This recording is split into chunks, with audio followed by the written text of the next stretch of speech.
Hello there. Welcome back to In the Shadows of Utopia, the Khmer Rouge and the Cambodian Nightmare. For this episode, I figured we might sidestep the kind of esoteric prologue or hypothetical situation that we sometimes try to jump in with to set the scene, and instead begin this episode with a good old-fashioned recap. We have covered multiple centuries, different continents, and introduced different political ideologies into this story so far. And as we approach the second half of the 20th century, all of these forces are going to start intermingling in very interesting and often tragic ways. The hurricane of history, as I've been at pains to turn into a meaningful metaphor, is rapidly approaching. Very rapidly, in fact, so rapid that we will make leaps and bounds toward the focus of this series, the Khmer Rouge Revolution, within the 5-year period that this episode will span. The French colony of Indochina, this possession of the French Empire since the last quarter of the 19th century, is going to begin eroding very, very quickly. This process of decolonization, the mixing of nationalist and communist energies, the Cold War. Before we know it, we are going to be smack bang in the middle of all of these things. But this isn't just a story about the Cold War or the proxy wars fought in Southeast Asia.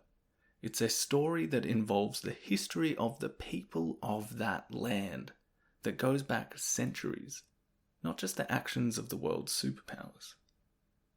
So, rather than putting you, the listener, in some ornate throne room or at the side of a dying revolutionary, I think for this one, we should just quickly re-establish ourselves in Indochina, remember who is who, and strap ourselves in for the crazy 5 years that the Second World War looks like for Cambodia and its surrounds.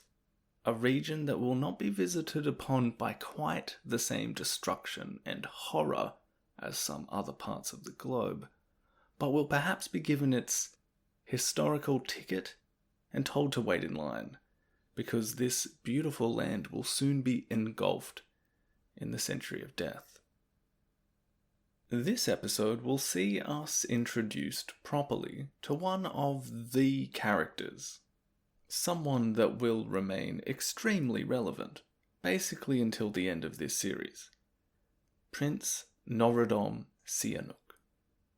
I just wanted to quickly mention that some of the resources used to talk about this enigmatic figure, including Milton Osborne's Prince of Light, Prince of Darkness, and indeed one of Sihanouk's own books, My War with the CIA, these were purchases that were made less of a financial burden by the supporters of the show.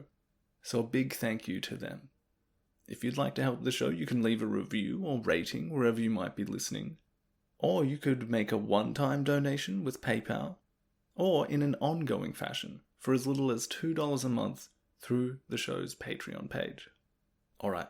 Brilliant. So with that little preamble out of the way, let's have a quick look back at Cambodia in the period leading up to the Second World War, just to find our feet before we move the story into what is a pretty wild few years.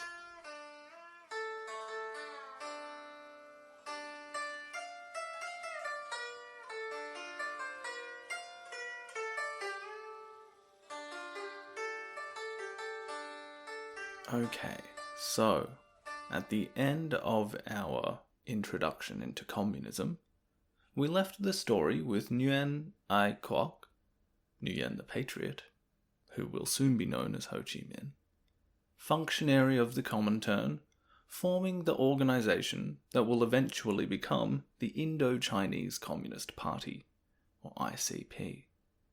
That was in 1930. More on that part of the equation in a moment. The last time we spoke about Cambodia properly, we were in the company of Son Ngoc Thanh, the French-educated Khmer who had, along with a couple of others, begun publishing the first Khmer language newspaper, Nagaravata. That was in 1936. Both these parts to the story represent the forces of nationalism, patriotism, communism, and anti-imperialism that are going to become increasingly relevant going forward. By this point, Cambodia had been under the French protectorate for almost 3/4 of a century. That is, in my estimation, ample time for two things to happen. First, 75 years is enough time for people, like a whole population of people, to kind of get used to something. Gets you very much into the realms of, yeah, well, that's just kind of how it is. That's how things work. You wake up, you eat breakfast, you do your job, the French control your country, you come home, you eat dinner, you go to sleep. Secondly, it is also enough time for certain parts of that population to begin thinking about ways out. Enough time for you to get sick of how it is. Enough time for organizations to grow whose aims are squared exactly on trying to change the status quo. Now, on that second point, in comparison to Vietnam, or perhaps to what we could be calling the three separate parts of French Indochina that comprise modern-day Vietnam, Cochin China, Annam, and Tonkin, well, Cambodia is relatively behind the pace on, changing the status quo, in what we could perhaps unfairly simplify into something of a theme that's been shared by these two neighbouring countries for the last 200 years at this point. If we look at the example in just the difference in education and literacy in these two neighbouring parts of French Indochina, you kind of get a window into this larger theme. So in Cambodia, in 1936, we had that first Khmer language newspaper, supported by royal patronage, read primarily by the small emerging elite that was developing in Cambodia, and it seemed vaguely conservative. One of these themes regularly put out was urging Cambodians to wake up and try and catch up to the Chinese and Vietnamese who had a stronger control on commercial activities throughout the country. What it was not saying or advocating for was getting rid of the French. Historian David Chandler suggesting that there were probably more than 5,000 people that were reading each edition of the paper in 1937. Okay, well, let's compare that small instance with what's going on in Vietnam. So, historian Ben Kiernan, in his book, Vietnam, informs us of what was going on in that eastern part of Indochina. Quote, "The 1920s saw the appearance of 60 Vietnamese daily and weekly newspapers, followed by no fewer than 428 newspapers and journals from 1932 to 1945. The rapid cultural transformation also fostered a new sense of national identity. Vietnam in the 1920s and 1930s became the stage for a multiplicity of modern political parties amid alternating colonial repression and liberalization, economic depression, anti-colonial and revolutionary revolts, a Buddhist revival, Vietnamese Catholic self-assertion, and the emergence in Cochin China of new popular religious sects." End quote. What Kiernan highlights there is that even on this rather basic example of native language newspapers, the difference between the two is pretty big. Some of that naturally comes from just the difference in population. Vietnam has a much larger population. But he also points to a host of other cultural and societal changes occurring in Vietnam over this time. One could highlight the trial of an early Vietnamese nationalist, known as Phan Boi Chau, who had founded a patriotic movement in 1903.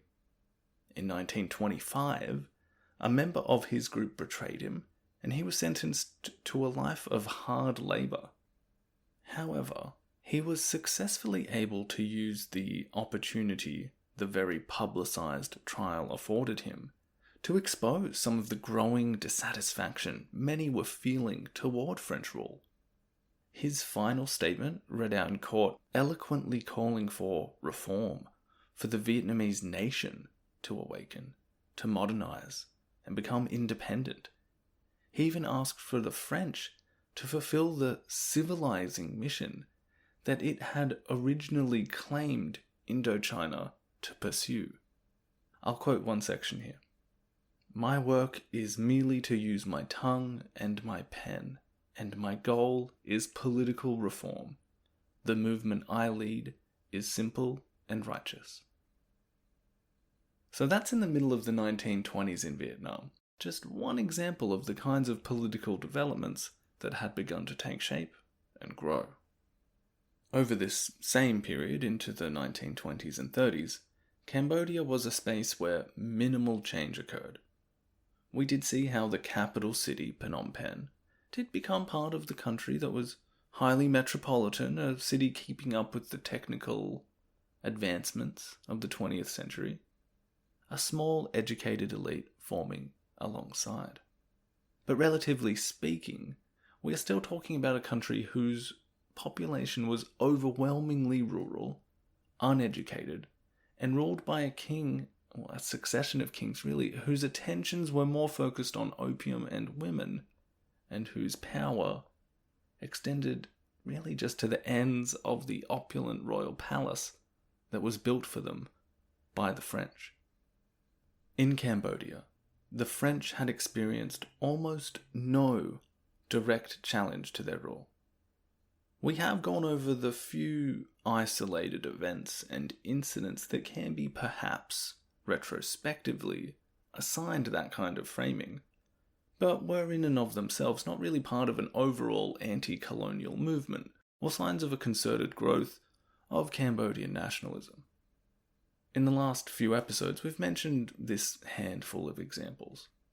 We saw widespread revolts in the 1880s as the French looked to initiate tighter controls that would have disrupted very old systems of patronage and power in the rural Cambodian districts. Then, in 1916, there was a kind of peaceful, organised protest to overtaxation that involved peasants marching into the capital to ask the king to reduce this burden. And in 1926, we saw a village erupt into violence with the murder of a French official named Félix Bardez, who was requisitioning taxes in a fairly unorthodox manner. By the 1930s, that's about it.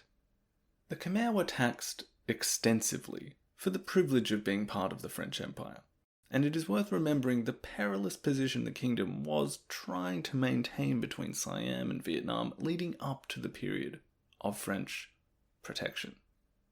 But the trade-off there is that I think it's a fairly easy claim to make that Cambodians were being largely neglected in the French Empire. Modernity, at least for the majority of the population, was kept at bay, hardly being transitioned into the modern world through widespread education or political systems being managed in a way that would facilitate that transition at a later date. Or perhaps at a date that was actually quite close. So, while in the 1930s, Cambodia barely has a political system, short of a king and the system of governance put upon them by the French officials who taxed them, so the people pay their taxes, they love their king. This was the kind of absolute monarch that, the French don't mind describing him as such, but they add the caveat that this is the kind of absolute monarch or semi-divine being that also had to submit all his decisions to the representative of the French government for approval. Your standard semi-divine being who has to answer to the French colonial government. If we look back across at Vietnam, one event highlights the kind of difference we're seeing here.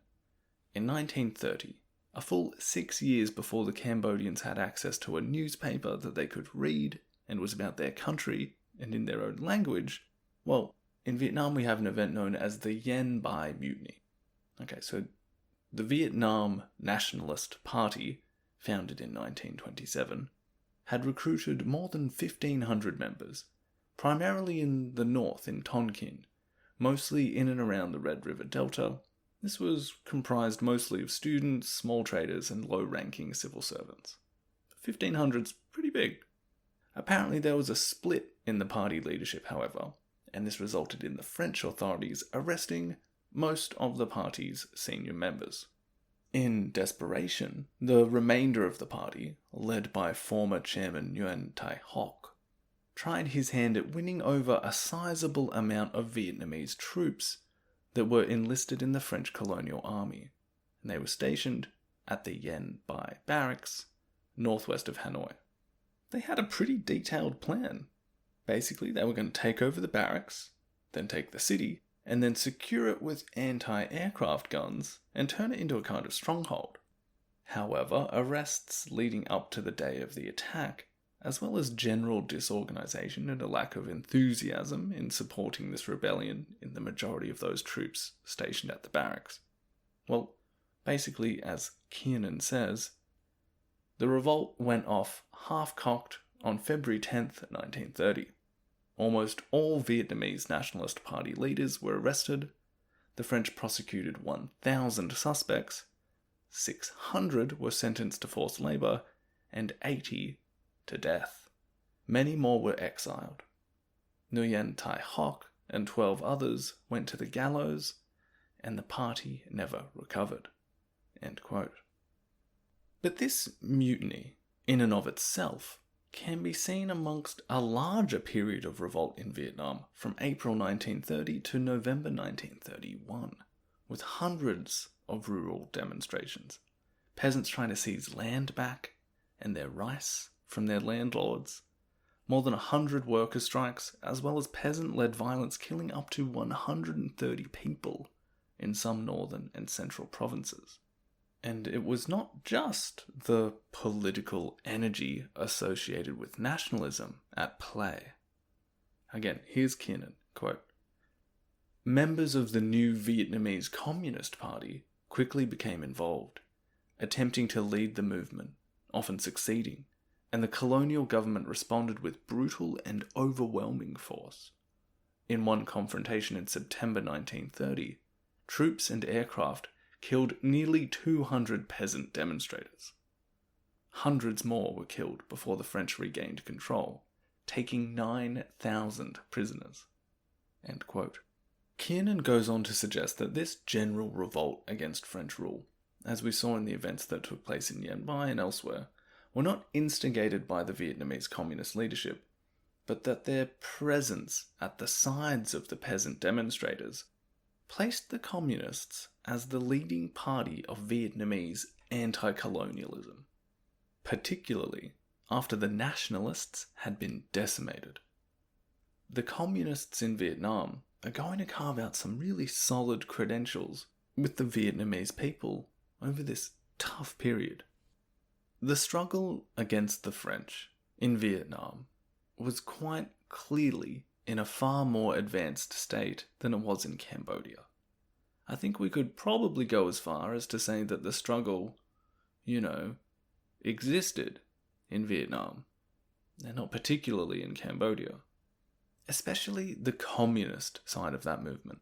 Recall when we spoke about how the Vietnamese Communist Party was forced to change its name by the Comintern at the end of 1930 to the wider, regional Indochinese Communist Party, despite Ho Chi Minh, who, for some reason in this instance, I imagine like the older teenage sibling who's been forced by his parents to bring his younger brother and sister to a party that he knows they are way too young to enjoy.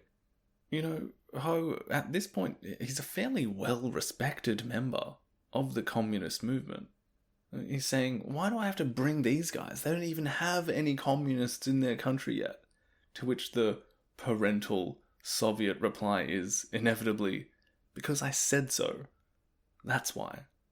This Soviet directive, through the Comintern, was based on the idea that all the countries within Indochina had one similar struggle to unite for: opposition to the French.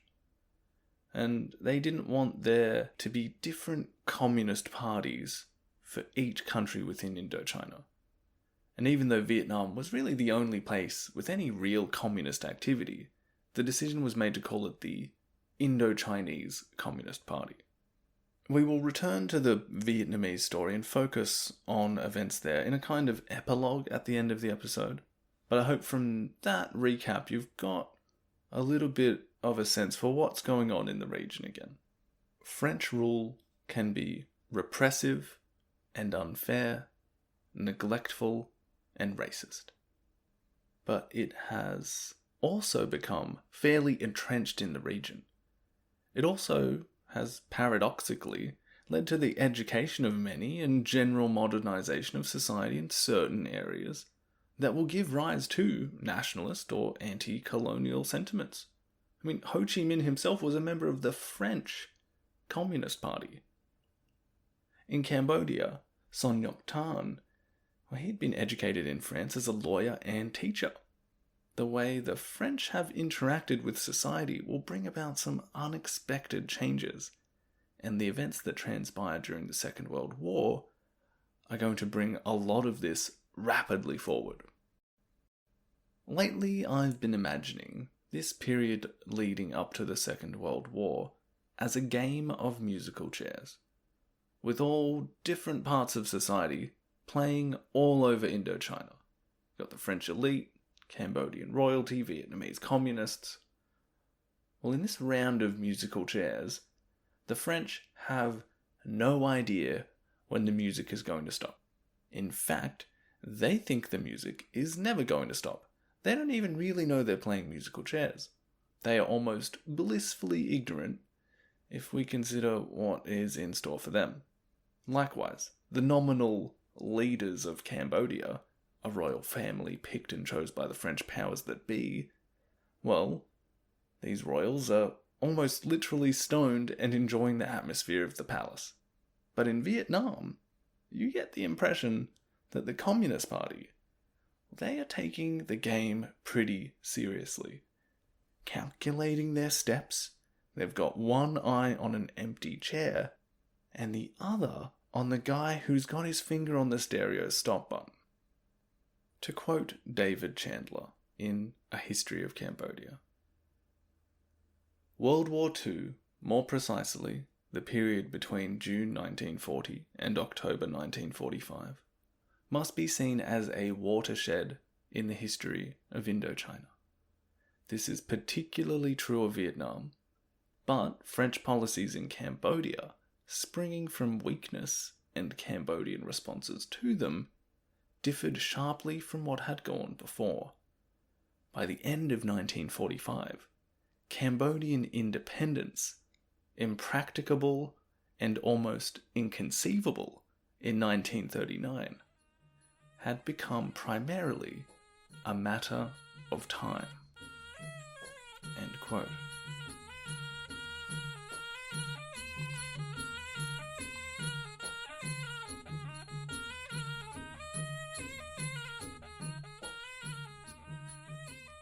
West of Kampot, in the Dam Re Mountains, sits a kind of, what I would say is a kind of beautiful resort. Maybe that's not the right phrase. Imagine a lovely, old-fashioned hotel, quite a large one, sitting almost alone on top of a mountain, at the edge of a cliff. It was built by the French in the mid-1920s, and I say built by the French, obviously it was literally built using Cambodian labour, and sadly, estimates generally sit at around 1,000 Cambodian deaths occurring over the course of the resort's construction, and of the roads winding up the mountain to it. Many of those who have visited Kampot may have made the trip up the hill toward what was until quite recently very abandoned Bokor Hill Station. They would have marvelled at the old Catholic church that sits nearby, or the views you can enjoy of the Gulf of Thailand, if you manage to visit when it isn't completely clouded in mist. The resort was a favourite of Cambodian royalty as well as French officials who sought an escape from the fairly oppressive heat that pervades throughout the rest of the country.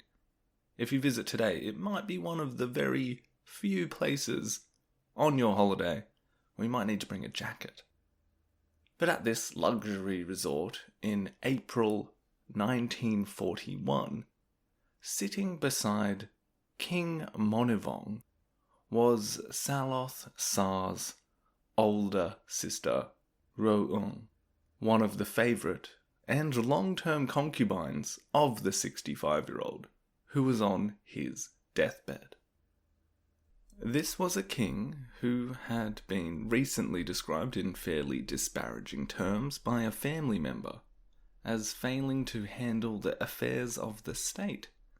A king who had surrounded himself with the women of his household and his many offspring, who took no interest in the details of administration, who signed the papers brought to him for validation without bothering to read them as he lay in a hammock, mockingly described as nothing more than a parrot whom the French had trained to say yes. Now King Monivong, whose full regal title was His Majesty, Glorious Lord Scholar Protector, His Highness Lord of Land and Sea, Sisawat Monivong of the Kingdom of Kampuchea. He had retired to this luxury resort, this Bokor Hill Station, for months. He'd actually been refusing to meet with French officials, or even converse in that language, leading up to his death. And many of the sources that I consulted while researching this episode will often associate words like humiliation or embittered with the king's final months alive. Now, why was that the case? How could a semi-divine ruler, a supposed absolute monarch, die in humiliation? Well, a lot had changed in Cambodia, Indochina, Southeast Asia, and, well, the world by 1941. There are lots of different dates and times given for the official outset of the Second World War, and a few of these are relevant to us in this story. First of all, the invasion of Poland in September 1939 prompts the United Kingdom and France to declare war against Nazi Germany. However, in Asia, Imperial Japan has been kind of at war against China for the best part of a decade since the invasion of Manchuria. I realize I've done this before, but the scope of this podcast really isn't going to support much detail on the wider events of the Second World War here. There are shows that do, and quite specifically, so I will allow those more familiar with the Second World War to explain it, if necessary, that is. But the big issue here, what we do need to know, is that Cambodia and all of Indochina are going to be affected by both the growing presence of Imperial Japan in the region, as well as the defeat of France to Nazi Germany and the so-called Vichy government that took control of French affairs. So, Vichy government. June 1940. The French army had been crushed by the Germans, and they signed an armistice. It would have been inconvenient for Nazi Germany to literally take over all of France and the functions of that country, so the collaborationist Vichy government, because it ruled from the city of Vichy rather than Paris, was formed under Field Marshal Pétain.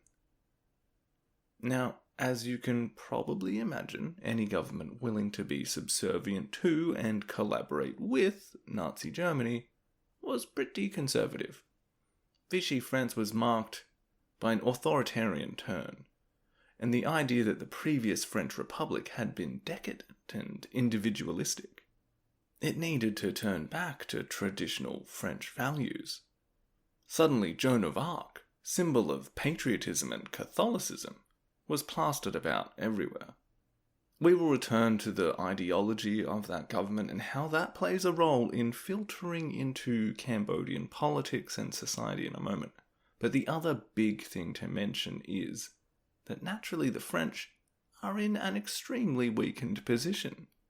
Most of their army had been either defeated or neutralized, and obviously a big part of being defeated by Nazi Germany is that the capability of France to fight any war against the Nazis had to be dismantled. But Vichy France did maintain control of some colonies, including Indochina. But perhaps control is a strong word to use. Remember, supposedly, the whole reason Cambodia is part of French Indochina is because it was part of a protectorate. So the question some were naturally asking was, well, if France can no longer protect Cambodia, what is the point of a protectorate? Now, if we zoom out on the map a little bit here, it's pretty easy to see why the French would be concerned with their ability to keep Indochina as part of their empire. France is all the way over here, and Indochina all the way over here. And they only have the scraps of an army. And there is a new regional expansionist power in the picture. The spread of Japanese power across Asia, coupled with the imperial ambitions of that country, led the Japanese to view the defeat of France to Germany as a fairly clear sign of weakness. So much so that they began moving troops into the region in the early 1940s. I guess we could term that as flexing. Just gonna put some troops here. You don't mind, do you?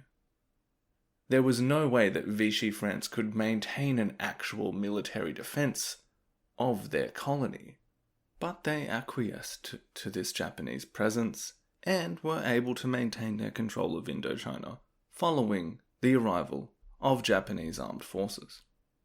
And what makes this relationship extra awkward is that they were allies, in the sense that both were on the Axis side of the war. The Japanese stationed 30,000 troops throughout French Indochina. And by the end of the war, that number would nearly double. And it felt uneasy. Like I said, these are big changes. Huge. And they happen very quickly. The French Third Republic, in existence for 70 years, and since that war with Prussia that we spoke about and the failed Paris Commune, all of that basically collapses overnight, and France becomes a kind of vassal state, I guess, with those who do remain in charge, trying to maintain, this idea of France over the course of the Second World War, even if the Axis powers were to eventually win. They also wanted to maintain what was left of their empire after the war, so their tenuous grasp on Indochina had to be delicately treated. They knew they had to accept the Japanese presence there, but this also introduced problems of how to rule the native populations in a time when they no longer had the raw power to enforce this rule quite as directly. David Chandler, in the same text that we had quoted him earlier, writes, Vichy rule was in some ways more flexible, in others more repressive, and certainly more ideological than the governments provided by the Third Republic had ever been. This was partly because officials, to appease the Japanese and following ideological preferences of their own, tended to follow a pro-Axis, anti-British line, and partly because, perceiving their vulnerability in Southeast Asia, they sought to retain control while using very little of their depleted military forces. End quote. Chandler goes on to list some of the examples of the regime's flexibility, such as widening the responsibility of native officials, as well as raising their salaries, and encouraging an enhanced sense of national identity that was linked to the idealization of the Angkorian era, and of Jayavarman VII in particular. It's this ideological point I want to linger on for a moment, because a historian like Ben Kiernan suggests in his book Blood and Soil that the traditionalist national revolution that was going on in Vichy France, this conservative new movement that was idealizing heroes from French history like Joan of Arc, using that kind of symbol to foster a new ideology. Well, they're going to try and do the same thing in Cambodia. Try and create a sincere national spirit, in the words of the new French Governor-General of Indochina, Admiral Jean de Caux. This glorification of the distant past would influence the product of Cambodian nationalism in the years to follow. He even encouraged kinds of youth groups to participate in archaeological digs at Angkor to physically excavate their cultural roots, in the hopes of spurring on this kind of feeling, encouraging the creation of that nationalistic political energy. Kiernan states that, quote, while Decaul's wartime policy strained to foster competing new loyalties to both France and its Indochina Federation, it also deliberately stimulated local racialist and cultural particularism, lending intellectual support even to possible expansionist Khmer visions of a greater Cambodia. End quote. So we're creating a kind of Cambodian nationalism, but to serve French interests. Why? Well, part of it stems from the ideological program that Vichy was promoting in France itself. But doing the same thing in Indochina had the added goal of preventing a kind of pan-Asianism. As we've seen, Imperial Japan is spreading throughout the region, and this formidable power could also appeal to neighbouring colonized peoples, with the slogan, Asia for the Asians, which is an interesting slogan to get behind if we recall that Japan was conquering, literally colonizing places, like in mainland China, Manchuria, Nanjing, as well as in Burma. But the slogan, or even the idea, is still pretty powerful for people living in areas that had been subject to European rule. And the kind of basic racist assumptions that go into that kind of power dynamic are challenged by the idea of an Asian nation like Japan liberating other Asian countries. Vichy France could try to sidestep that prospect, perhaps this slightly more authentic nationalism, by promoting their version, a kind of Cambodia for the Cambodians, but under French rule and part of French Indochina, where specific Cambodian traditions or imagined notions of Cambodia are reinforced, cultivated, but to suit French interests. Okay, so that's a fair bit to sink in. Nazis invade France. New French government takes over. Japanese are a growing power in Asia, who sense French weakness and, for military purposes of their own, also need to start stationing their forces throughout Indochina, but are nominally allied to this new French Vichy regime as part of a wider alliance with the Axis powers. Vichy France has a different ideological take on things. After all, they are collaborating with the Nazis, and part of that involves changes to how they implement their now tenuous rule over places like Cambodia and Vietnam. Woof. So that's 1940. I remember the first time I went through a chapter on this part of Cambodian history, and like I said, it's a dense 5 years. You've got a lot of people coming in and out, but that's the basic introduction to the following scenarios that we are now going to focus on. That's the map painting backdrop that our actors will be performing in front of. And all of the stuff that I've just mentioned there, that is just the start of why King Monivong is lying on his deathbed at the mountainside resort at Bokor Hill Station in humiliation.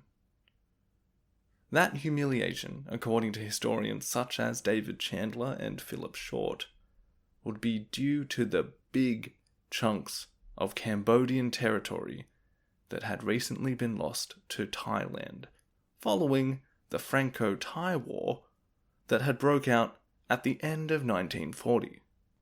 What was that? Sorry, France had a war with Thailand? Yes. And one that doesn't end that well for the weakened Vichy government. You might have noticed I've started saying Thailand as well, not Siam. And that's because a new Thai government, active from 1938 under Pibil Songram, had mandated that name change. The new Prime Minister, who was pro-Japanese, had seized this opportunity of French weakness to regain territories in Cambodia and Laos that the Thai had ceded earlier in the century to the French. The Thai invaded western Cambodian provinces. War broke out, and on land the poorly equipped French forces suffered a series of defeats. At sea, however, French aircraft and warships scored a major victory over the Thai fleet in January 1941. So, by this point, not only had the French had to acquiesce to Japanese requests to station troops throughout Indochina, but now had been engaged in a war with the Thai, which the Japanese stepped in to, mediate a peace between you guys, forcing the French to the negotiation table in Tokyo. More flexing. As a result, Battambang and most of Siem Reap, but not the region of Angkor itself, well, all of that was ceded back to the Thai for what Chandler says was the derisory sum of 6 million piastre.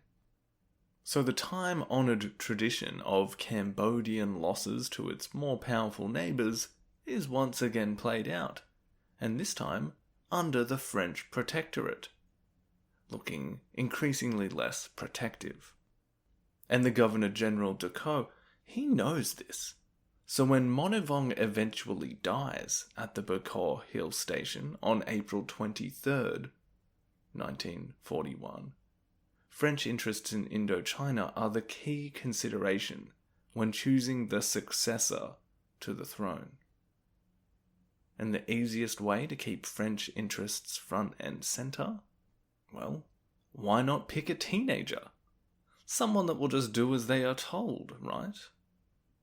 Historian Milton Osborne, claiming that, quote, "a concern to have an easily controlled youth on the Cambodian throne, rather than have the even marginal risk of an older man who might stand in the way of the implementation of some French policies, was without doubt the main reason for the choice of Sihanouk." End quote. So essentially, let's pick a kid so we can tell him what to do and try and hold on to our possession here a little bit longer. Well, the French might have backed the wrong horse on that bet. And in the words of David Chandler, the shy young man who came to the throne in April 1941 and was crowned in October, he seemed an unlikely candidate to go on and dominate Cambodian politics for over 60 years. End quote. The French chose Monivong's grandson, the 19-year-old Prince Norodom Sihanouk.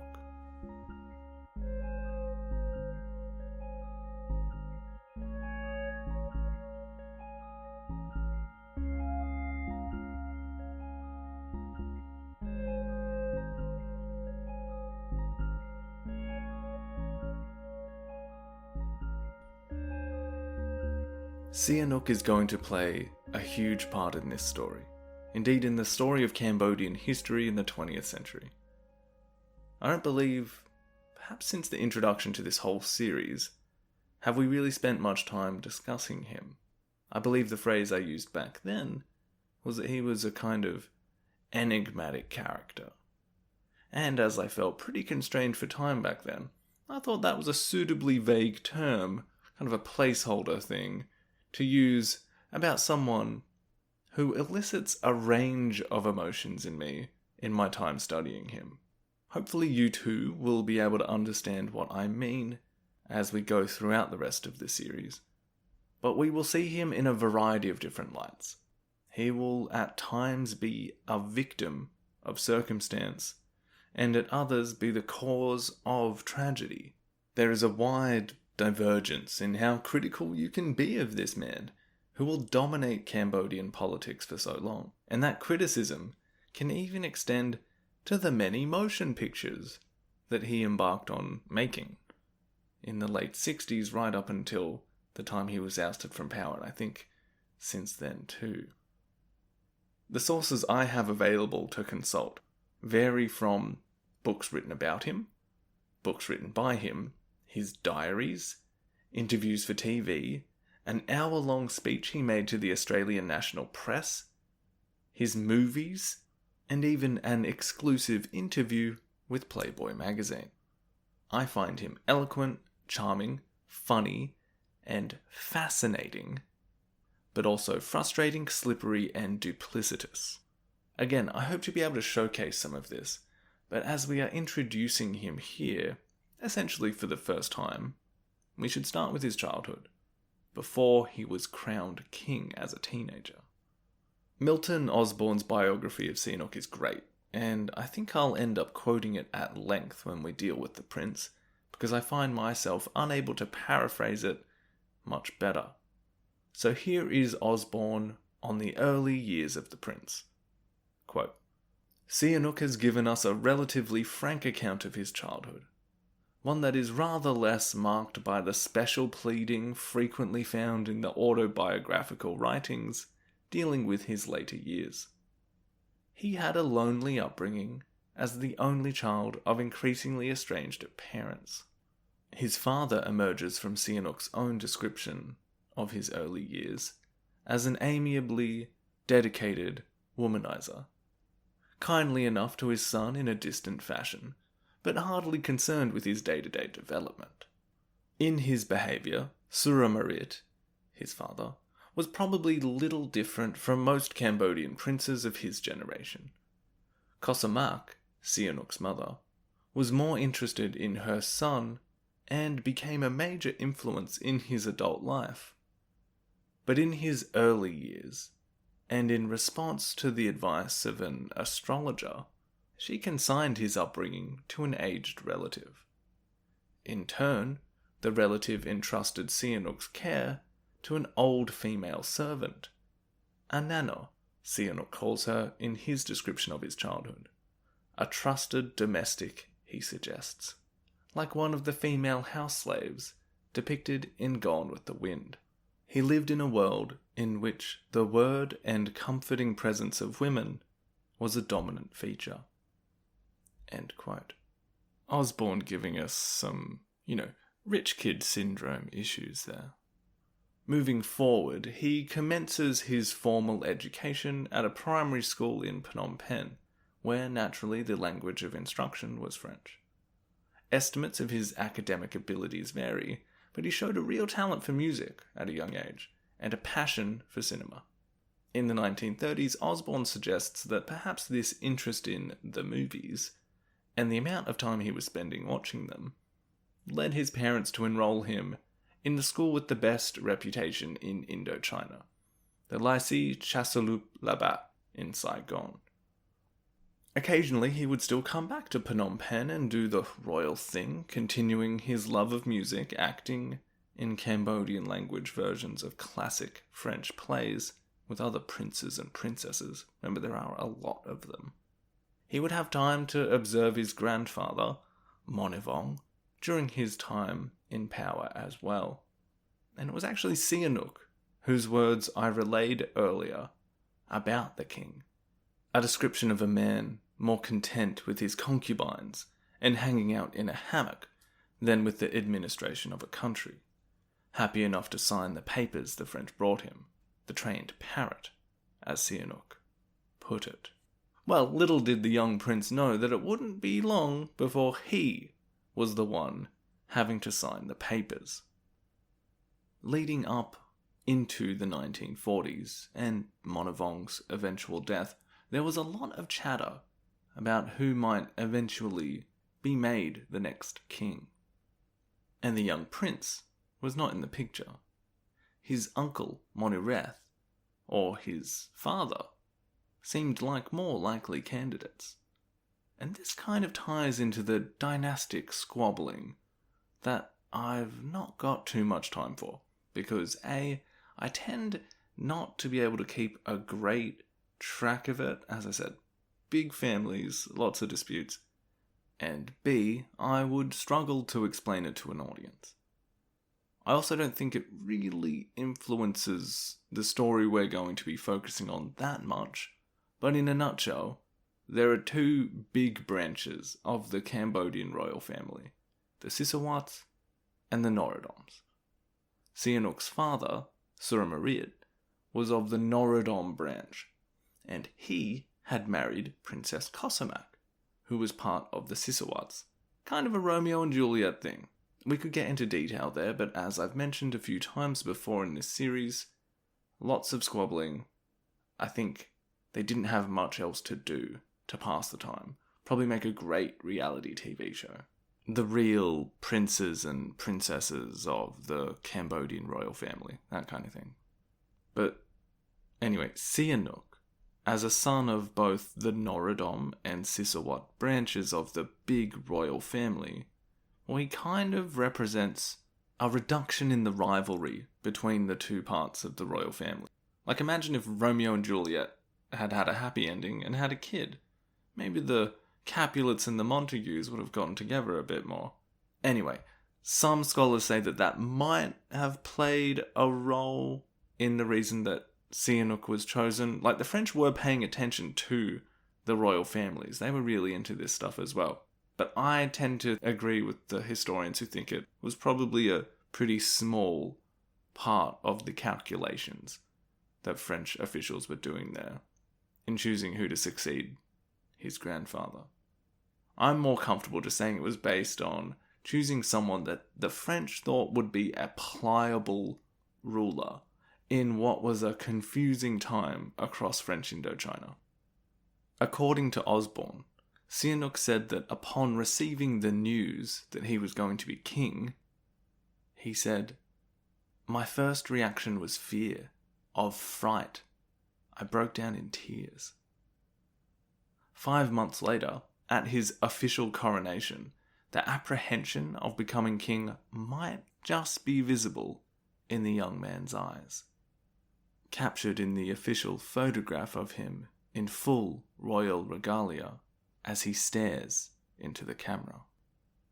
Apparently there was quite an ill omen that marked his coronation as well. A large precious candle that was lit by court Brahmins as part of the ritual was blown out in the wind just 2 days later. I'm not well versed in my court superstition, so I can't give you the exact meaning of that, but supposedly it was bad enough that, people in the know were concerned for the young king's reign. Osborne notes quite dryly that the small political elite in Cambodia in the early 1940s would have been well aware of the bad omens that were pervading throughout the region without having to resort to superstition. There was enough going on to worry about without knowing that the king's coronation candle had blown out prematurely. Sihanouk's early reign was probably similar in character to what many others would do when thrust into that kind of situation. Can you imagine being made king at 19? But knowing, in a way, that you were more or less just filling a role. He wasn't dumb. It seems to me he knew the deal. Yes, there is something very special about actually becoming the king. It carries a lot of cultural weight, particularly being brought up within a large royal family. But we saw from his own words about Monivong that there was an acknowledgement that the French were in control, and that there was a kind of figurehead operation going on, being king, in these days, and I guess what had been apparent for decades at this point. So, Sihanouk enjoys himself.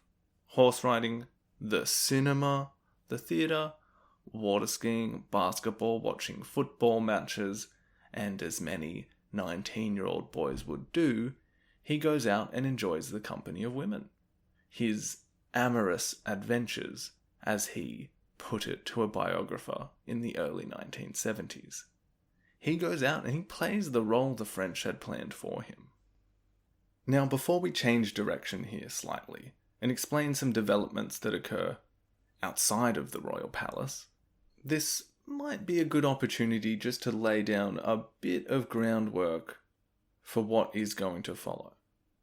Now, some of the reasons why Sihanouk's popularity and power will extend so far over basically the second half of the 20th century and into the 21st, well, they might start developing very early on and stem from exactly what the French were trying to do in the early 1940s and why they chose Sihanouk to ascend the throne.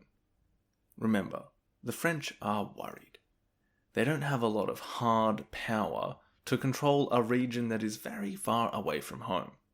They literally have a more powerful foreign force, one that is probably more appealing to this native population, just hanging around.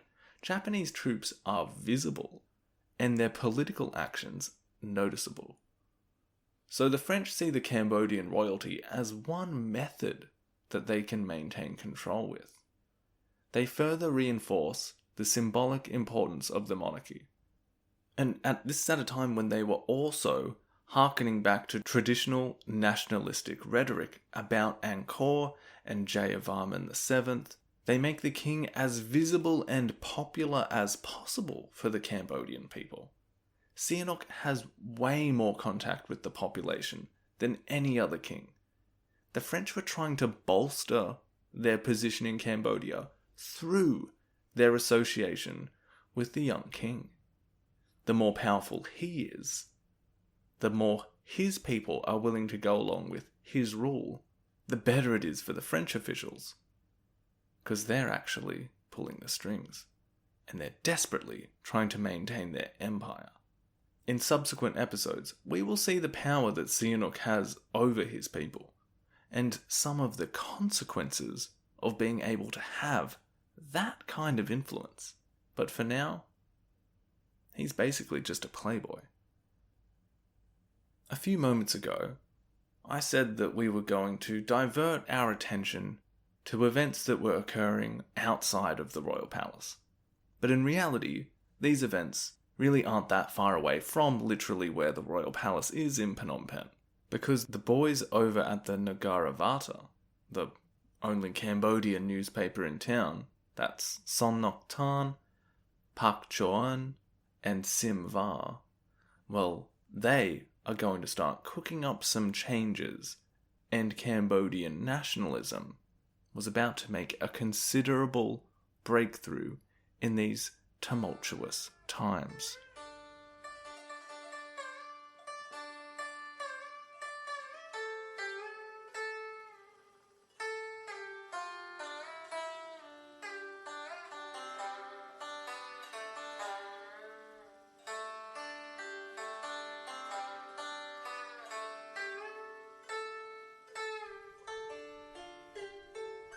Alrighty then, the Negara Varta group.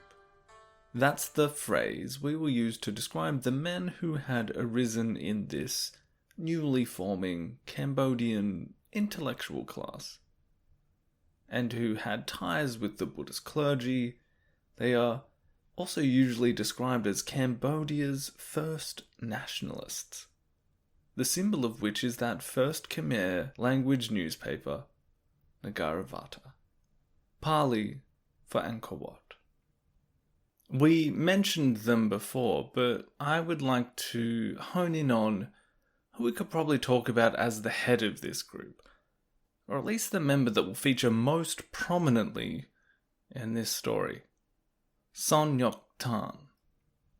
During this whole World War II shake-up, the Ngaravata group, and Tan in particular, are going to play big parts.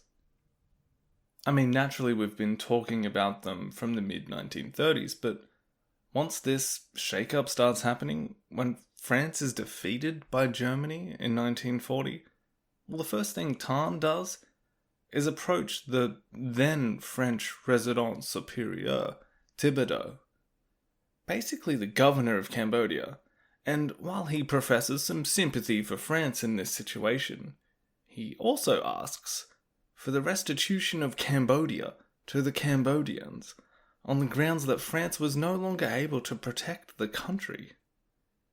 That's a bold move. As I mentioned at the outset, in this game of political musical chairs, many of the people playing didn't really know they were playing. They didn't know the music could stop. And now you've got a group like the editors of a newspaper, Ngaravata, essentially putting their hands up and saying, well, hey, if the music stops, maybe we can have a go at this. Their newspaper, up until then, had been, as we've said, largely conservative, not anti-French.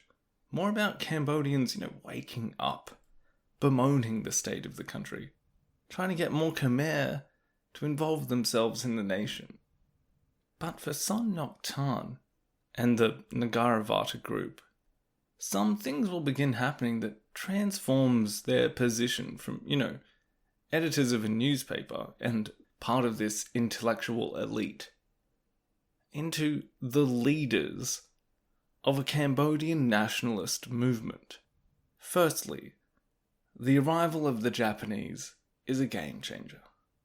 In the words of David Chandler, quote, French military weakness and Japanese sympathy for certain anti-colonial movements, evident throughout Southeast Asia by 1942, had not passed unnoticed among the intellectuals who were associated with the Buddhist Institute and Ngaravata. Between 1940 and 1942, the paper took on an increasingly pro-Japanese, anti-colonial line. End quote. So not only are there certain groups who now feel emboldened to criticize French rule, they are also looking at the Japanese as a kind of potential lever, a facilitator, out from French control. It's important to remember at this time that the Japanese presence in places like Cambodia had become very visible. For instance, there was even a Japanese police headquarters in Phnom Penh. And it's Son Ngoc Thanh that will become increasingly closer to the Japanese authorities in this period. According to Sihanouk and stuff he would write a few years later, Son Ngoc Thanh is getting around in a Japanese military uniform for a pretty early time. He's actively seeking their support. Okay, so Japan. Big influence on what's going to happen next. Somewhat more complicated in all of this is the role that the Thai are now going to play. This war with the French, that had created some interesting conditions over on that northwestern border. If you'll recall, some of our previous episodes touching on history prior to the 20th century, these provinces in Cambodia's northwest have come under Thai control at various points, the most recent being after the French protectorate itself was established. You'll recall that the French kind of used these parts of Cambodia as a bargaining chip in wrestling the rest of Cambodia away from Thai suzerainty in the 1860s. Then, in 1906, negotiations occurred that led to the retrocession of the provinces back into Cambodia. I'm a little bit reluctant to get into too much detail here and now. Start listing off names, because I think it might take us a little too far off track. But this relationship with the Thai, these provinces, and the Khmer that live there, will provide our story with a fertile ground for anti-colonial or anti-government resistance over the next few years and decades. It's at this point where we can tentatively introduce the term Khmer Rouge into our story, which is kind of like the Khmer freedom fighters. It's a hard definition to pin down, we'll get there.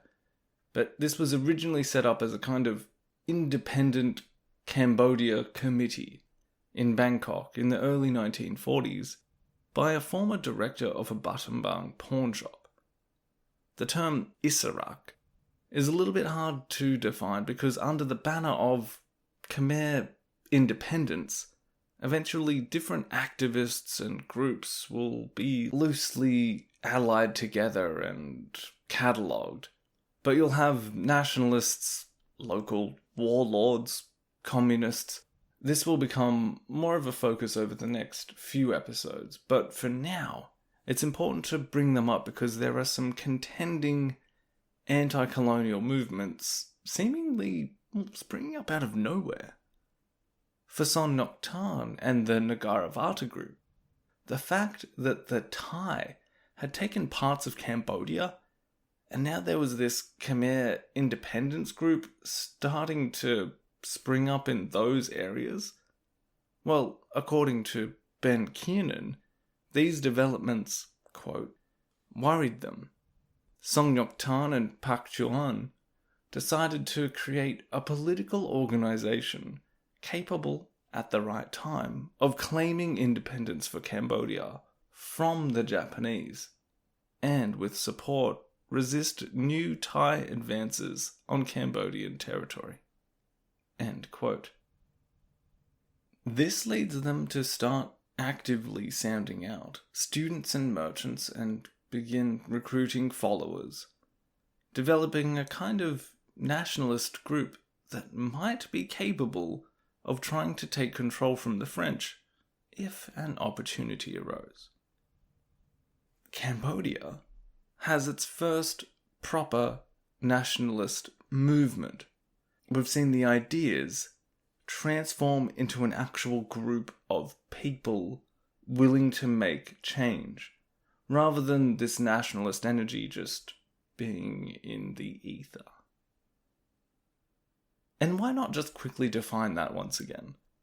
I realize in previous episodes I've been talking about the emotional aspect of nationalism, as this kind of energy that can be harnessed or created to motivate groups or individuals toward political goals.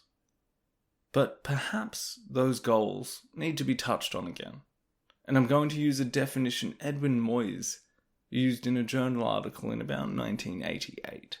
So we could think of a nationalist as a person who believes that his or her land should be a nation state, meaning that something that seems like a natural unit in terms of language, culture, tradition, well, this should not be only independent, but united under an effective central government, and that the population should have the status of citizens of that nation.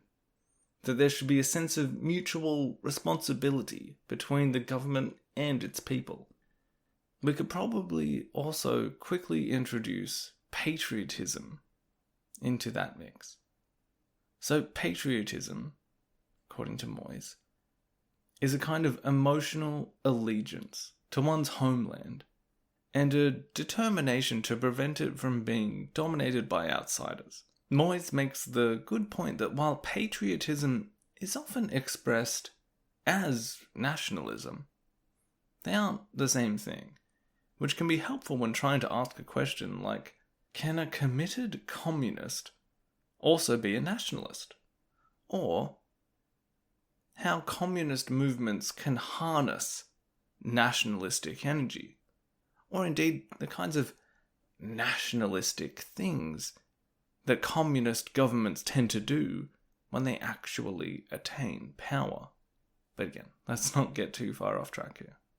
Thanh and the Ngaravata group, they are trying to build this nationalist movement in French colonial Cambodia. They are recruiting among the people and using the kinds of tools that we mentioned nationalism often hinges on. Things like their newspaper, which is being censored by French authorities by this point. Thanh is attempting to introduce this nationalist political energy to a large group to be able to take Cambodia back for the Cambodians. And they see Japan, and even to an extent Thailand, as possible allies in trying to achieve this goal. Which is weird and fraught with complexities if you stop and think about it for a second. First of all, they're going after Japan. Japan is like the big goal here. And Japan is an ally of Vichy France. And on that western border, the Thai government, they're also pro-Japanese. In the words of Ben Kiernan, quote, "Anti-French mobilization was still in its infancy in Cambodia, and was divided into contending groups under the influence of Thai and or Japanese governments. These governments were allied to one another, and unlikely to favour the interests of the Khmer at the expense of an ally. The Khmers themselves were feeling their way in a totally changed situation." End quote. It also feels just like another slight echo of history, where a Khmer political movement, primarily concerned with gaining independence from one or another more powerful group, is forced to ally itself with another powerful external ally in order to achieve this. Whether it's looking toward the Vietnamese in the 1880s as a way out of Thai control, or then the Thai to do the same but to oust the Vietnamese, or then to the French as a way out from both regional neighbours. And now to the Japanese as a way out from the French. But that's all the big history stuff. That's this growing historical hurricane thing that I keep harping on about. For now, let's follow the course of events in the early 1940s, because an opportunity is going to arise for the Ngaravata group to be able to put some pressure on the French and their new young king.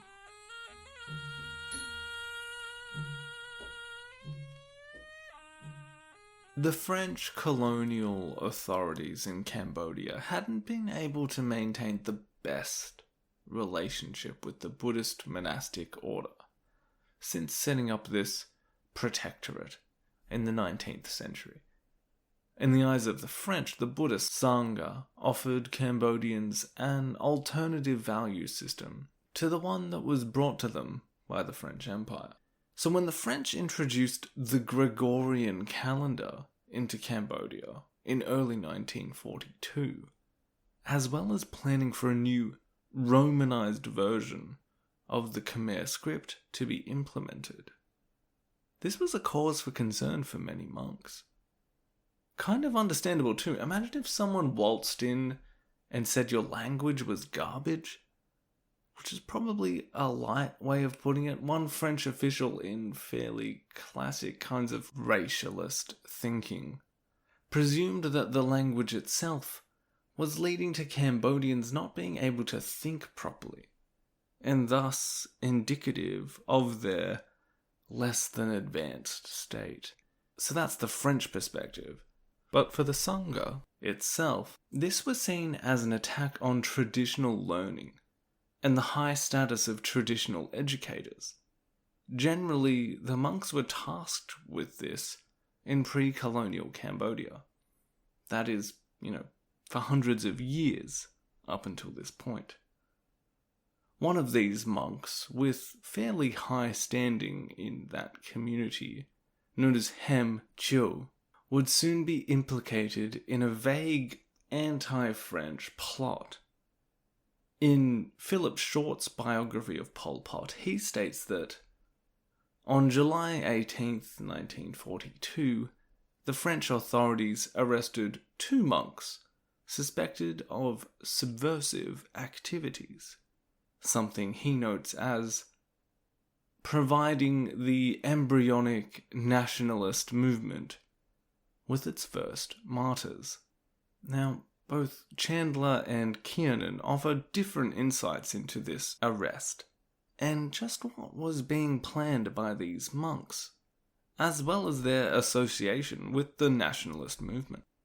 Chandler says in A History of Cambodia, quote, Hem Chiu, a teacher at the Advanced Pali School in Phnom Penh, was implicated in an anti-French plot when he proposed to several members of the Cambodian militia vague plans for a coup. A pro-French militiaman apparently informed on him, and he was arrested on July 17th. End quote. Kiernan, in How Pol Pot Came to Power, he puts it slightly differently. Firstly, he states that Son Ngoc Thanh had already decided to attempt a pro-Japanese coup, well before the monks are getting arrested. That he had already been in contact with a Lieutenant Ochi, who was the commander of the Japanese police in Phnom Penh, and that there was encouragement from the Japanese to carry something out, which lends more gravity to what the monks were actually caught doing, as if there was something more concrete that they were planning, something along the lines of that mutiny at Yen Bai that we talked about in Vietnam in 1930. On the subject of Hem Chio's arrest, Kiernan says that this occurred because he and another monk, Nguyen Dong, were preaching anti-French sermons to Khmer troops in the colonial army in preparation for the revolt. And that's how he puts it.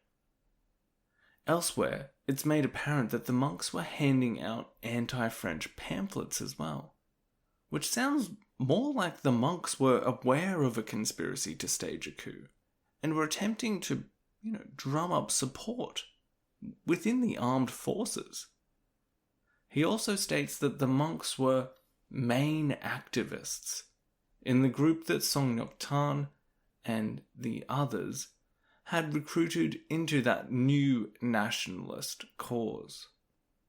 I've brought up the slight changes in emphasis between the historians here, firstly because I'm just happy that the series is finally at the point where I've got 4 or 5 sources to be able to consult on one event, which is one of the best parts of doing history. The other reason is because depending on which version we kind of go along with here, well, it makes it at least seem that the Cambodian nationalists were getting confident. They were spreading their message. They were in consultation with the Japanese. They may have been arranging or planning some kind of route to power. Or perhaps they just thought they were doing that. Perhaps it was less premeditated, and these monks' anti-French sermons had not been a particular stage in an insurrection, but a mere byproduct of their exposure to the nationalist cause. Maybe these were just patriots. Either way, these nationalist martyrs, as Short put it, well, they're going to go down in history. As Philip Short says, Hem Chiu and a fellow monk, Nguyen Dong, are arrested following this anti-French subversion. But it's how they are arrested that really kicks up a fuss. Chiu was summarily defrocked by the French authorities without the proper monastic laws having been consulted. A monk could not be deprived of this high status without being judged by his fellow monks. In other words, the Buddhist hierarchy was in charge, and the French had committed quite a cross-cultural taboo. At a time when they had already been seemingly disrespecting this massive cultural authority. In the words of Chandler, quote, Hem Chiu was an important member of the Sangha, and the manner of his arrest by civil authorities who failed to allow him the ritual of leaving the monastic order affronted his religious colleagues while handing nationalists of the Ngaravata clique a cause for celebration. End quote.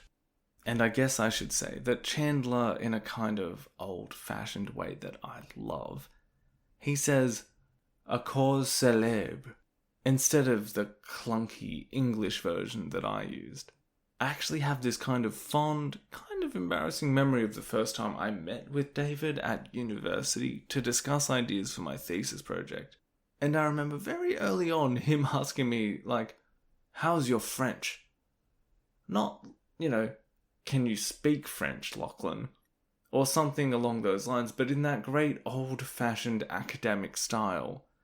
The assumption that, naturally you can read, write, and speak French, but I guess I should ask this guy how well he can do that.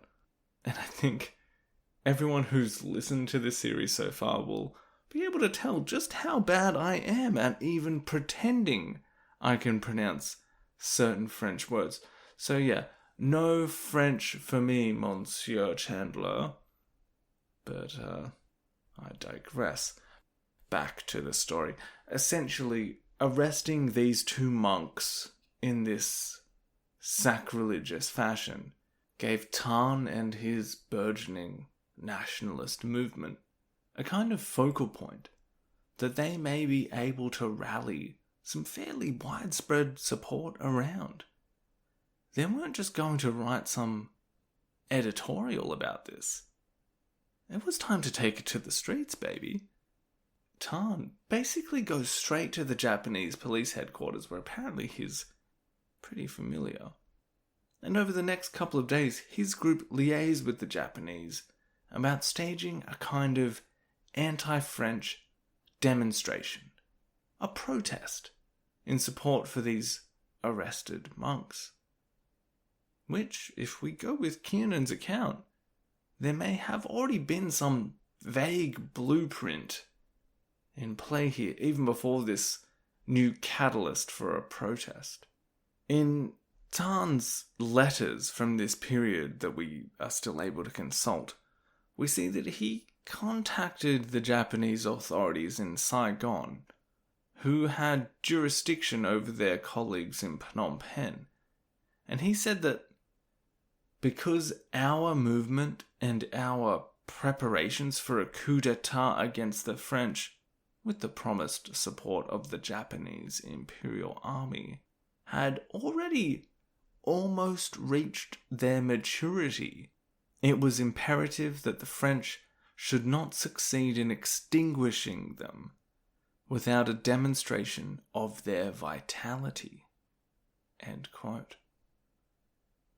Now, I find that interesting to read, because it's hard to gauge exactly where these supposed plans were before Hem Chiu's arrest. From what we just read, it seems like Tan is saying, we had a solid plan for a coup, and this monk was trying to drum up some support, but then someone told on him, so now the whole thing's off. But before the French put the kibosh on this plan, we should at least have a big demonstration or something to show them that we have a genuine movement going on. We've got something here. And that our friends, the Japanese, they're in it on our side. They're going to support us. It's just hard for me to say whether they've rushed into this or not. Do they have a plan? Or is this off the cuff? I tend to think that this was more just seizing an opportunity than it was anything else. Perhaps Tan in this letter is making it seem to his Japanese allies that Cambodian plans for a coup are more advanced than they are, in order for them to get behind this demonstration. Right here and now. It's hard to say. In the words of one French ethnologist that was living in Phnom Penh at this time, the arrest of the monks had been a monstrous gaffe, and it seemed that this small nationalist movement now had a moment that it might be able to thrive in. The Japanese do agree to this protest going ahead, but they mandate that it must be peaceful, with the goal of marching on the Resident Superior's office and handing over a list of demands. The release of the detained monks for starters, naturally, and just a few other things on there. Let's see here. Okay, so we've got the reorganization in all fields of public life, close economic collaboration with Japan to aid the war effort, tax reduction, and a new constitution providing for a national socialist monarchy. Okay. This protest had now turned into a pretty big signal of intent for the nationalists.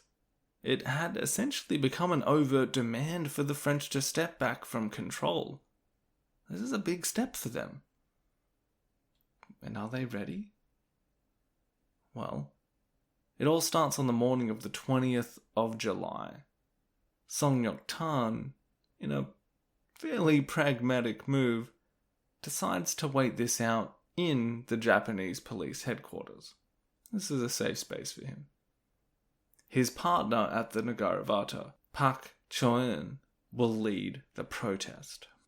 If you've visited Phnom Penh, or if you live there, you might be familiar with the lovely areas in and around where the Independence Monument stands today, up through to the area around the Royal Palace and that prime riverside area that leads toward Wat Phnom in the north of the city.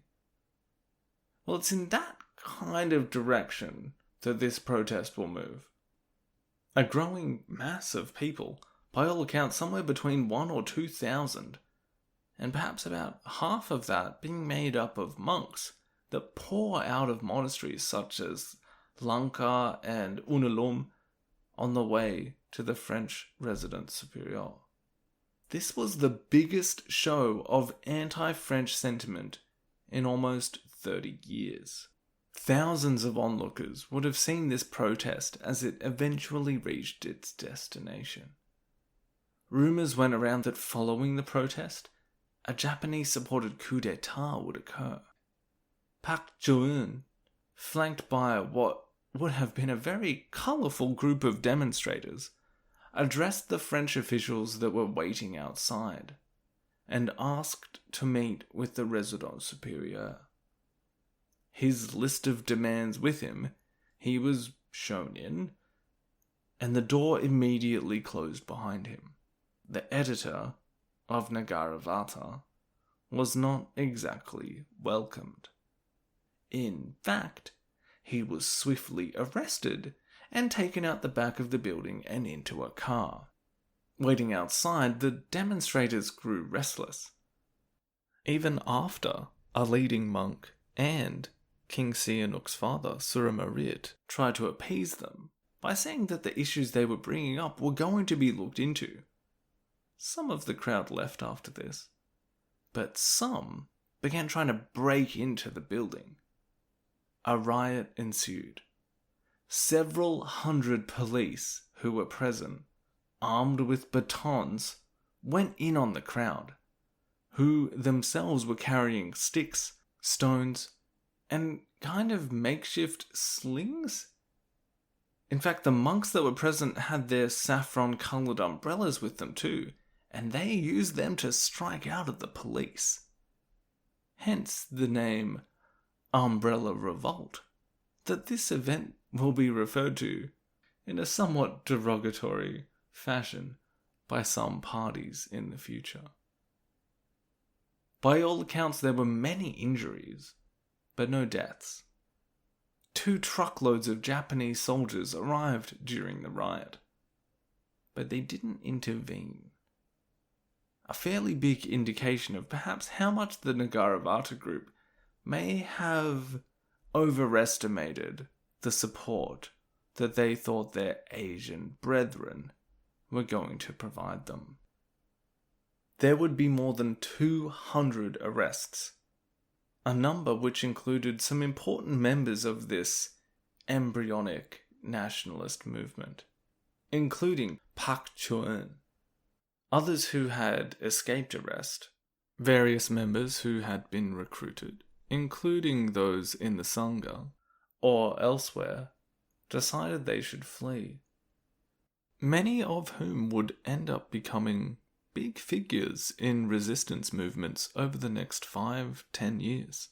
Some who were imprisoned in classic prison style will encounter others who serve as conduits for more subversive activities, if we want to frame it that way. Particularly those who are sent to prisons where Vietnamese political prisoners are being held, many of whom are members of the Indochinese Communist Party, and the early flames of a combined resistance against colonial rule begin burning. Tan, however, having hid in the police headquarters during the protest, and generally claiming he had nothing to do with it, well, he is in a good position to escape, and with the help of the Japanese, he secretly makes his way to Thai-controlled Battambang, and from there to Bangkok. But he doesn't give up on the cause. No sirree, Bob. Tan starts writing these letters to Japanese officials, in Cambodia and elsewhere, including ministers in the Japanese government. And from what you read in them, you get this overwhelming sense that the guy was really devoted and had a pretty clear idea about how he wanted things to be, but that maybe these plans were just a bit naive. For instance, the Japanese hadn't really done anything to overtly help the Cambodian nationalists at this point. The impression is that they'd kind of fostered their movement to an extent, encouraged it, but perhaps just to keep the French off balance, rather than out of a real sense of pan-Asian pride. I'm not sure if the phrase using them is completely appropriate, but given Imperial Japan's behaviour in the years leading up to and including the Second World War, I don't think it's that far off the mark. And Tan, devoted as he is to his cause, he does come off sounding just a little needy in these letters, like someone desperate to find love, and they meet someone, but they ignore some of the signs that that person might not be as interested as they are in a fully engaged relationship. He writes to Japanese officials as if they were as committed as he is. In his letters, he advocates for, quote, reorganization of Cambodia in accordance with the new order instituted by the Empire of the Rising Sun. Or asking, should I go to Tokyo or remain in Bangkok to recommence activity until Cambodia is independent and the Imperial Army effectively occupies the Khmer Kingdom? Later, another letter. All of us, monks and the lay people, we are quite attached to Japan in the cause of Cambodia's independence, knowing that we can form with the other states of Yellow Asia a compact bloc around Japan, the liberator and defender of the Yellow World. He also says he's writing these letters as the representative of the Khmer Nationalist Party, a party which he said included the entire population of Cambodia, all the Cambodians in the territory ceded to Thailand, the Khmer population in southern Vietnam, and all the Cambodians living in Bangkok. So, he's pretty convinced that he's a pretty big deal. Although, as Chandler dryly notes, this Cambodian nationalist movement was probably the product of Tan's imagination. Tan's hopes perhaps originally stemming from that encouragement to engage in this protest against the French. Like, this almost sounds like someone who's been stood up on a date, and they're sending text messages to the person who hasn't arrived yet. Oh, I see you're late, but I'm sure this is all part of your brilliant plan, and that I know you're thinking about this date as much as I am, and it's going to be amazing. I'm going to keep waiting, don't worry. And then a few minutes later, another text. You've probably been caught in traffic. I'm so looking forward to this, so I know you're going to be here soon.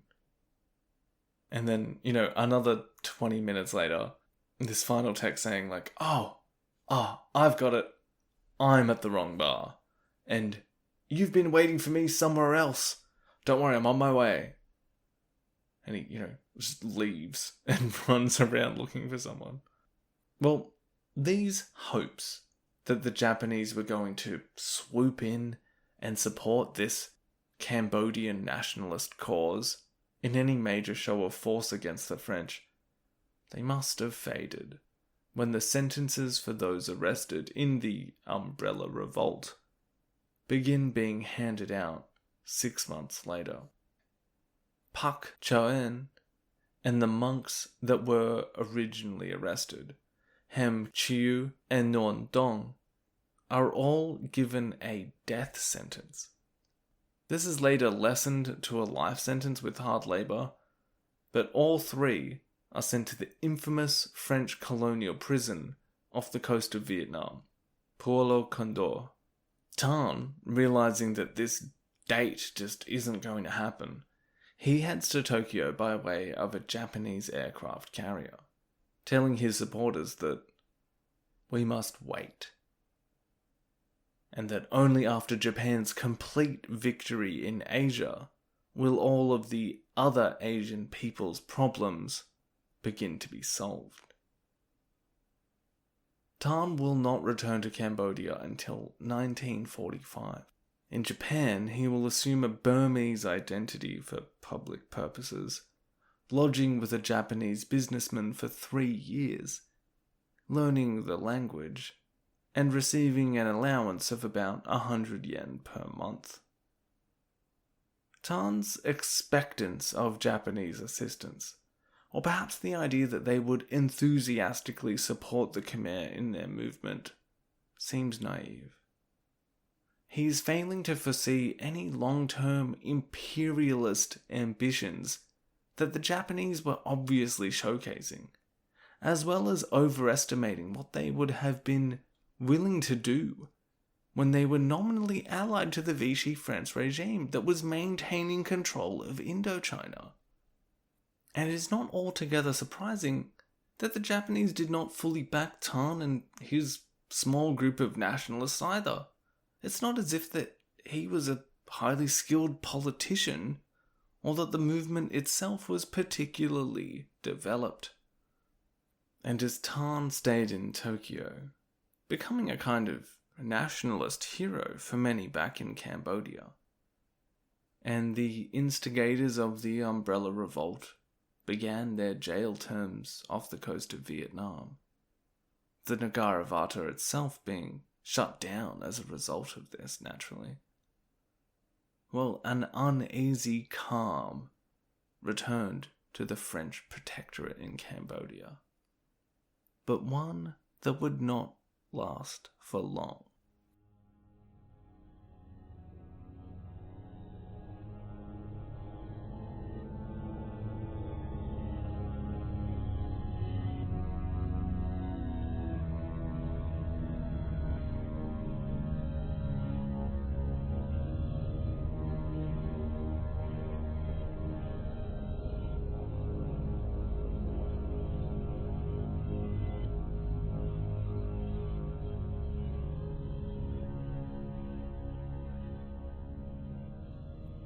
Most histories of Cambodia, or the politics of Cambodia, will place emphasis on the demonstration that occurred in July 1942 as a kind of catalyst for nationalism in the country for years to come. It certainly stands out on the kind of simplified, big picture timeline of events, And there's not going to be another standout for another 3 years or so. The nationalists go quiet. Tan infrequently writes letters to people trying to keep that momentum going. But before we get toward the end of the Second World War and all of the crazy stuff that's going to start happening in and around that, I think we should probably spend a few moments checking in with a couple of the characters in this story who are still growing up in these tumultuous years. Naturally, some of you may have been asking, what is the future leader of the Khmer communist movement doing now? Well, the young Saloth Sar was in Phnom Penh during the Umbrella Revolt. The last time we'd checked in, he was attending school in the capital, sneaking in some visits here and there as a youngster into the lodgings of the king's concubines. This was early days Sar. Sar the fairly mediocre student, friendly and amusing. His lack of aptitude for his educational activities would see him held back a couple of years. Sar would fail at his initial attempts to get into the prestigious Lycée Sisawat in Phnom Penh, which is a level of schooling kind of like the equivalent of your last 2 years of secondary school before going on to university.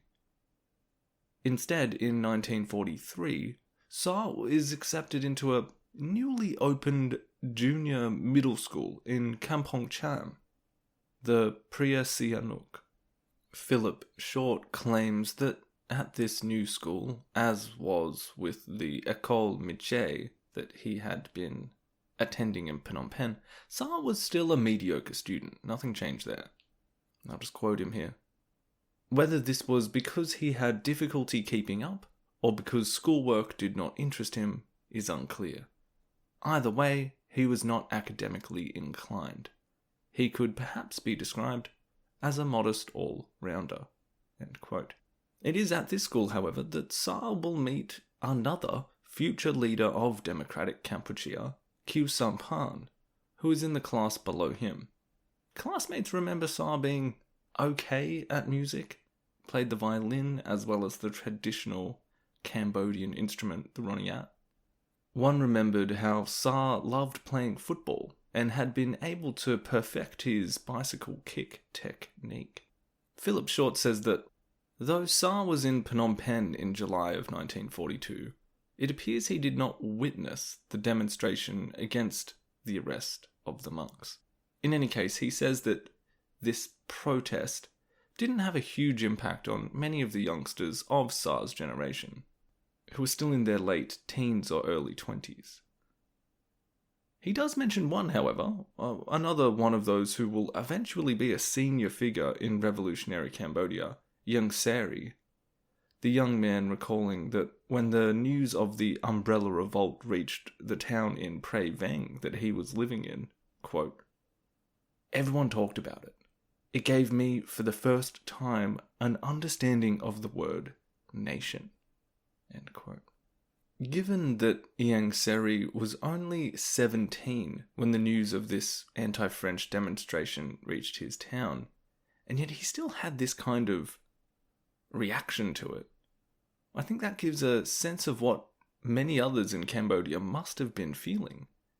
Again, it's hard to agree with the somewhat delusional Son Ngoc Thanh that there was any kind of concerted nationwide movement for independence or for Cambodian nationalism.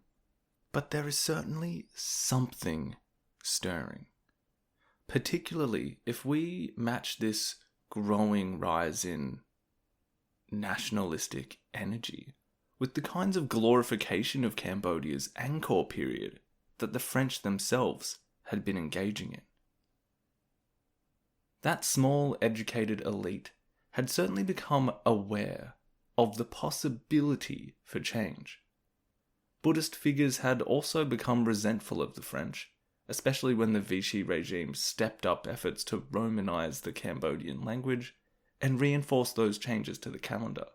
In fact, this apparently almost caused the young king Sihanouk to abdicate, but he was convinced not to by his parents and advisors. The French had reacted quite harshly to the Umbrella Revolt, but in this uneasy calm that followed, they had continued to try and bolster their somewhat tricky position in Cambodia by maximizing that association with Sihanouk. They got him out on tour even more in the countryside, placing their administration right alongside a king for whom the population still held the deepest reverence. Out visiting the people of his country, Sihanouk would later claim that it was in these years that he developed an understanding of the difficulties in life that many of the rural populations faced. But this was also a time where he embarked on plenty of those amorous adventures, as he tactfully puts it. Osborne's biography of the king simply has about a page and a half just listing off women and children that come from these encounters with Sihanouk. I guess the overall point I could make about the years leading up to the end of the Second World War is that for many of the characters that will play major roles throughout the rest of this series, well, at this point, many of them are still quite young, but there will be a kind of changing of the guard from the adults who are involved in this era quite directly, and those like Sa, who are watching this and certainly being affected by it, who are going to eventually inherit Cambodian politics. But the next event on the horizon will make a big impression on those actively involved and those still waiting in the wings. The Second World War was advancing to a series of staggered endpoints, the war in Europe raging as well as in the Pacific. By 1944, the first Khmer resistance organizations are beginning to develop on the Thai border. What we, as I said before, can begin loosely defining as Khmer Issarak.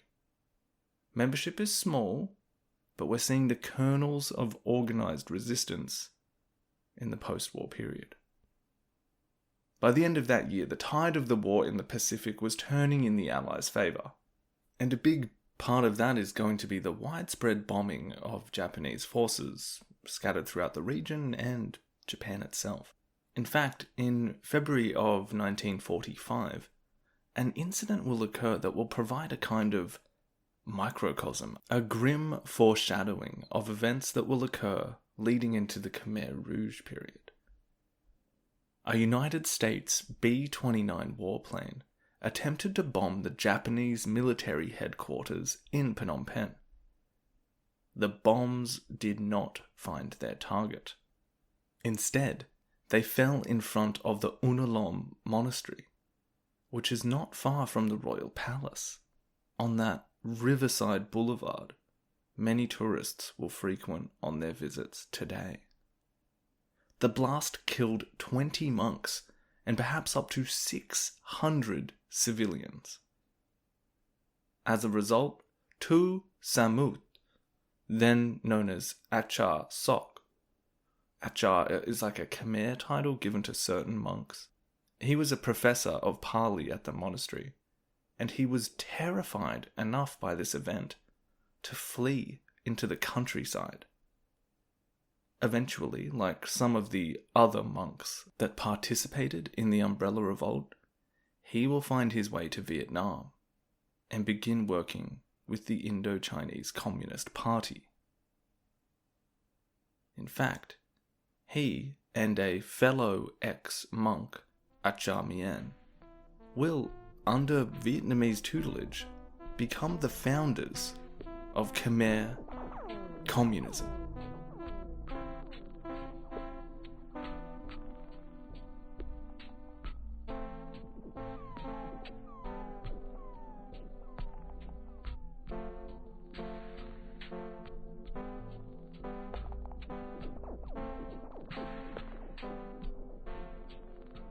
By March 1945, the situation on the ground in Indochina, indeed in Europe and the Pacific, was changing Germany was losing the Second World War at a pace. The Japanese position was similar. Germany will surrender in May, while Japan will hold out until August. But as most of us are aware, it will take quite a showing of force to convince the Japanese to formally surrender. Fire and fury. And in the months leading up to the bombing of Hiroshima and Nagasaki, they will attempt to hold on with extreme determination. They had never formally taken Indochina away from their kind of ally in Vichy France, but as General Charles de Gaulle's control of France itself had now become apparent, well, naturally those French officials still stationed in Indochina began reassessing their position, and the Japanese also reassessed their position on the French. The Japanese at this point are preparing for Allied landings of troops all around the Pacific and Indochina. The prospect of the French still stationed there joining these forces was something that they needed to avoid. Therefore, two courses of action emerge. The Japanese begin training local militia groups in these countries to help them counter this oncoming onslaught. And we're also going to have to do something about the French, aren't we?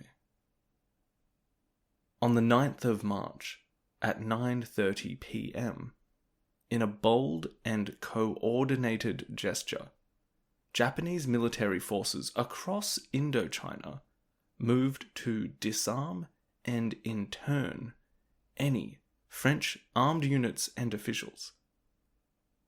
This took everyone by surprise, even those local Cambodians who had been trained in these militia groups under the Japanese. One of these militiamen, Chan Dara, who was one of Son Ngoc Thanh's followers and living out in Stung Treng province, he gives an account of the Indochina-wide coup de force, and Ben Kiernan restates it in How Pol Pot Came to Power.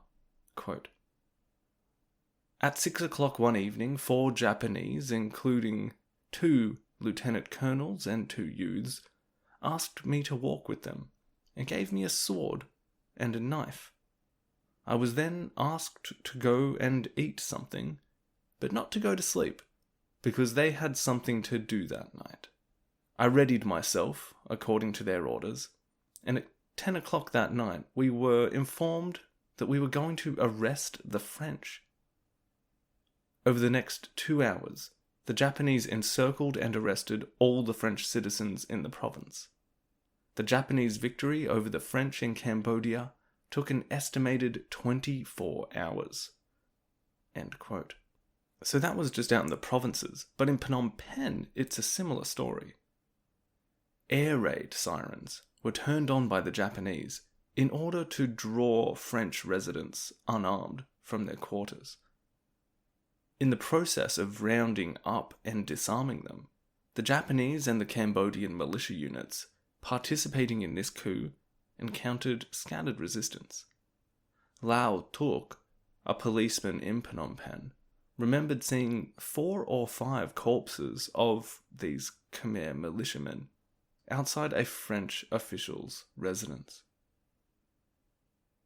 An ethnographer living in the city said that she heard the rattle of machine guns, rifle shots, and explosions from grenades. The resistance was probably fairly light considering the magnitude of what had happened. In the whole of Indochina, there were around 40,000 French civilians, with almost half of that number comprised of women and children. That's a relatively small football stadium worth of people, spread around that entire landmass. To me, that shows off this aspect of French rule really well. Just how small that contingent of French were, and yet how much power they possessed.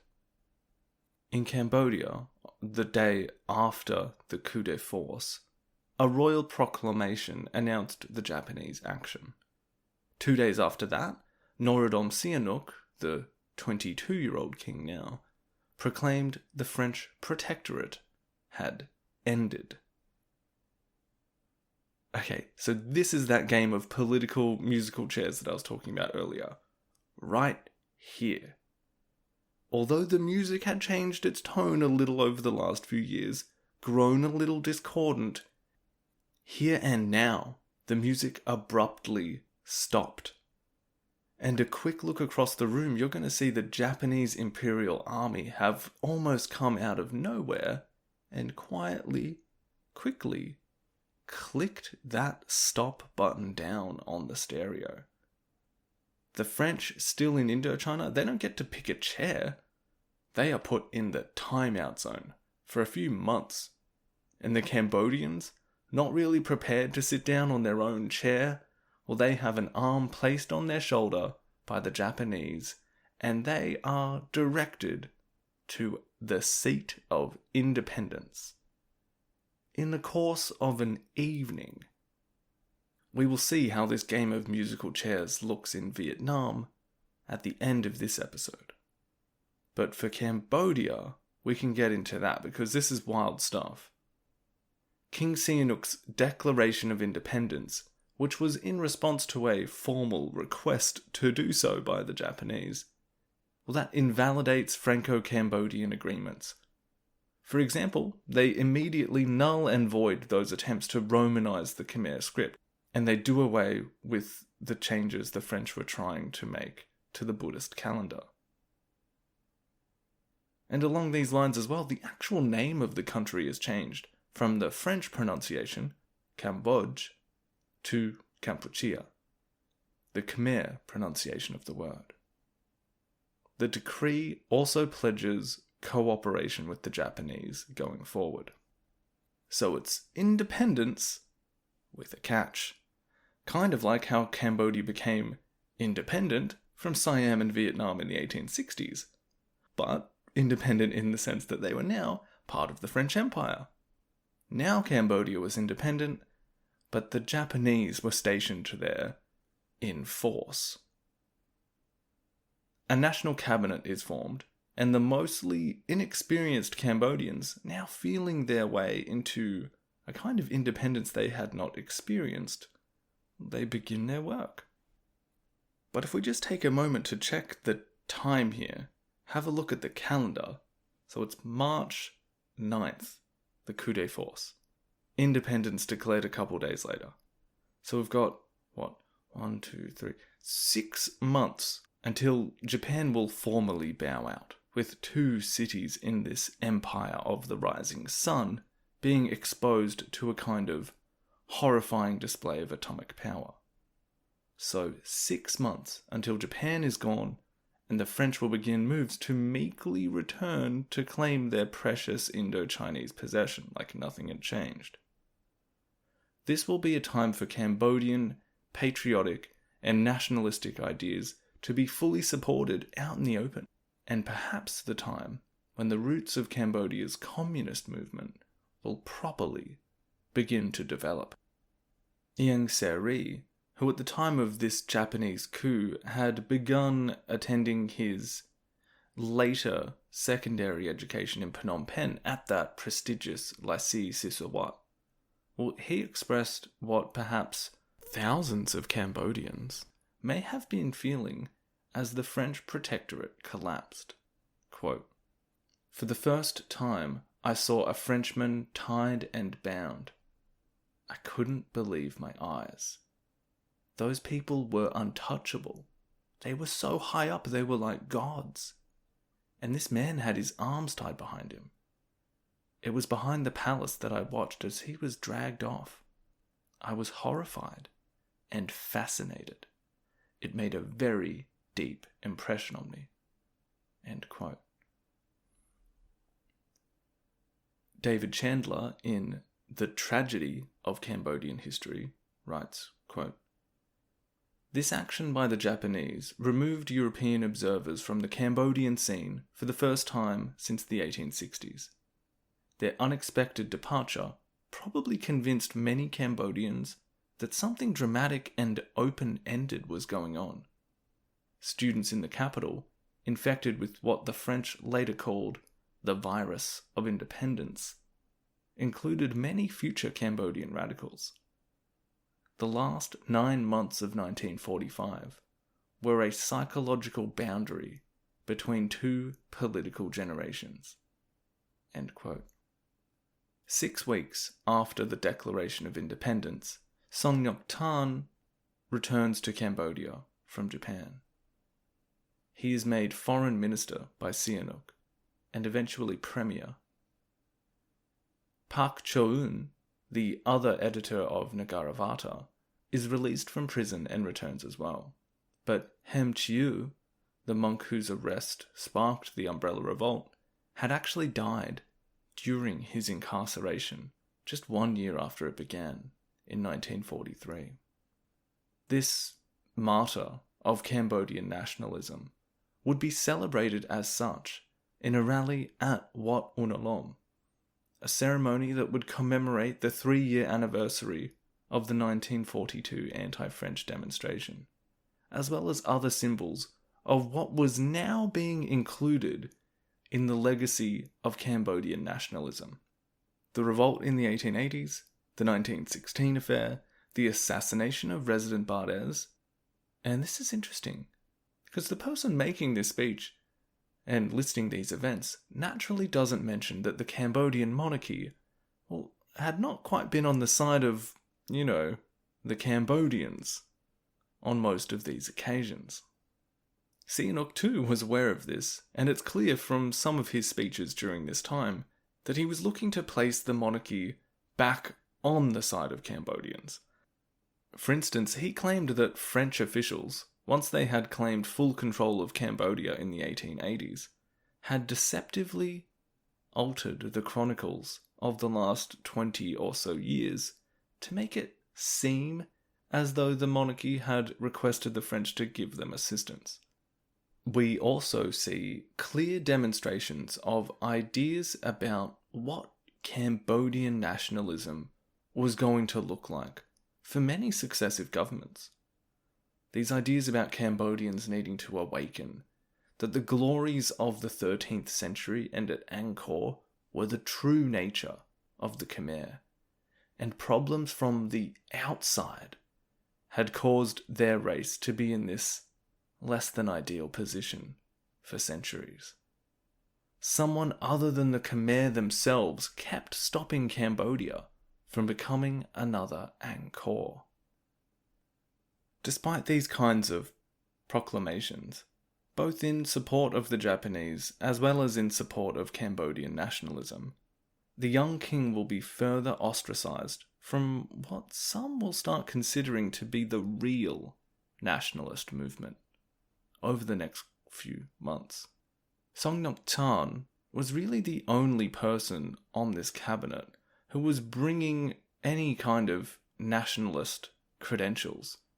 And in August, in fact just days after the atomic devices had leveled Hiroshima and Nagasaki, a kind of weird mini coup will occur in the royal palace.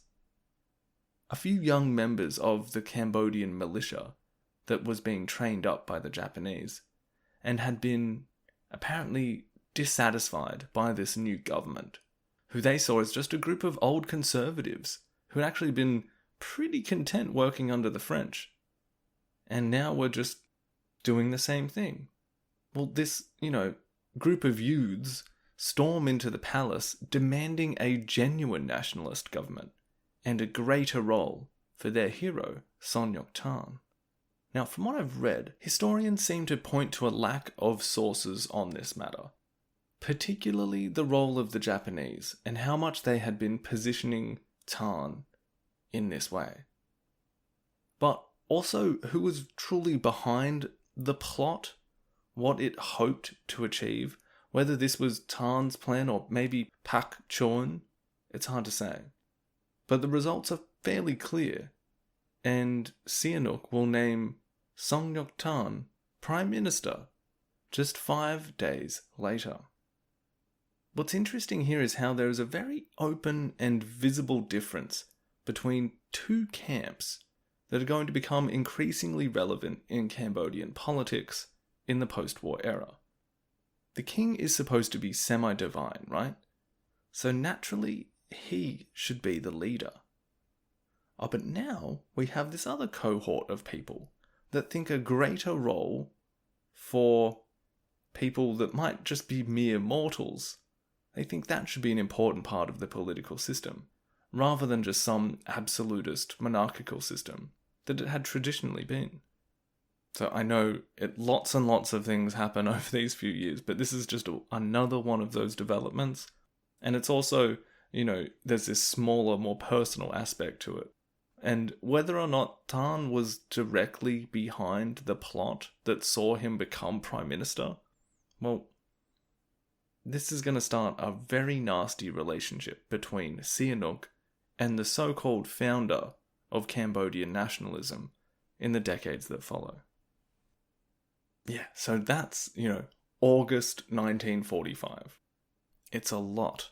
We've got atomic bombs, we've got new prime ministers, and when we talk about what's going to happen in Vietnam during this period, that's a whole nother kettle of fish.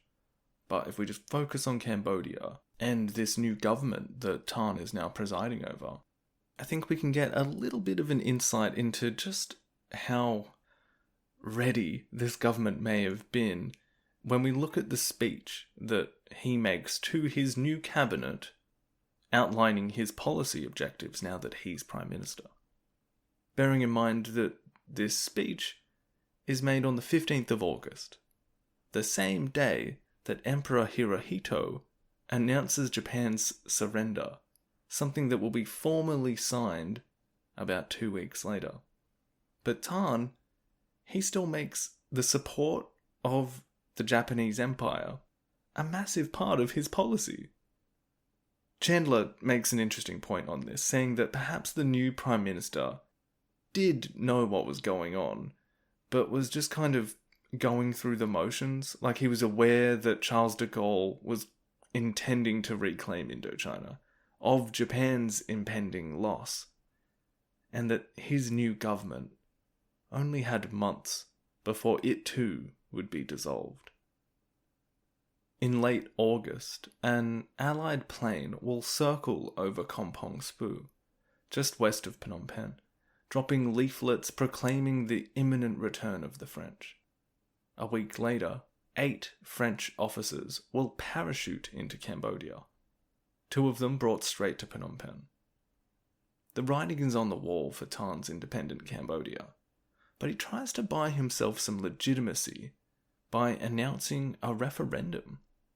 And this is understandable. Picture this situation where now the Japanese are effectively out of this scene. The Cambodians are sitting on their own independent chair for the first time in the modern world, but they are in no position to resist the colonial power once it comes back in force. One thing you might try and do is pull that lever of popular support, write up a kind of legitimizing document that says, actually everyone here really wants to be free and independent, and they also want me to be in charge. Look, everyone signed it. See?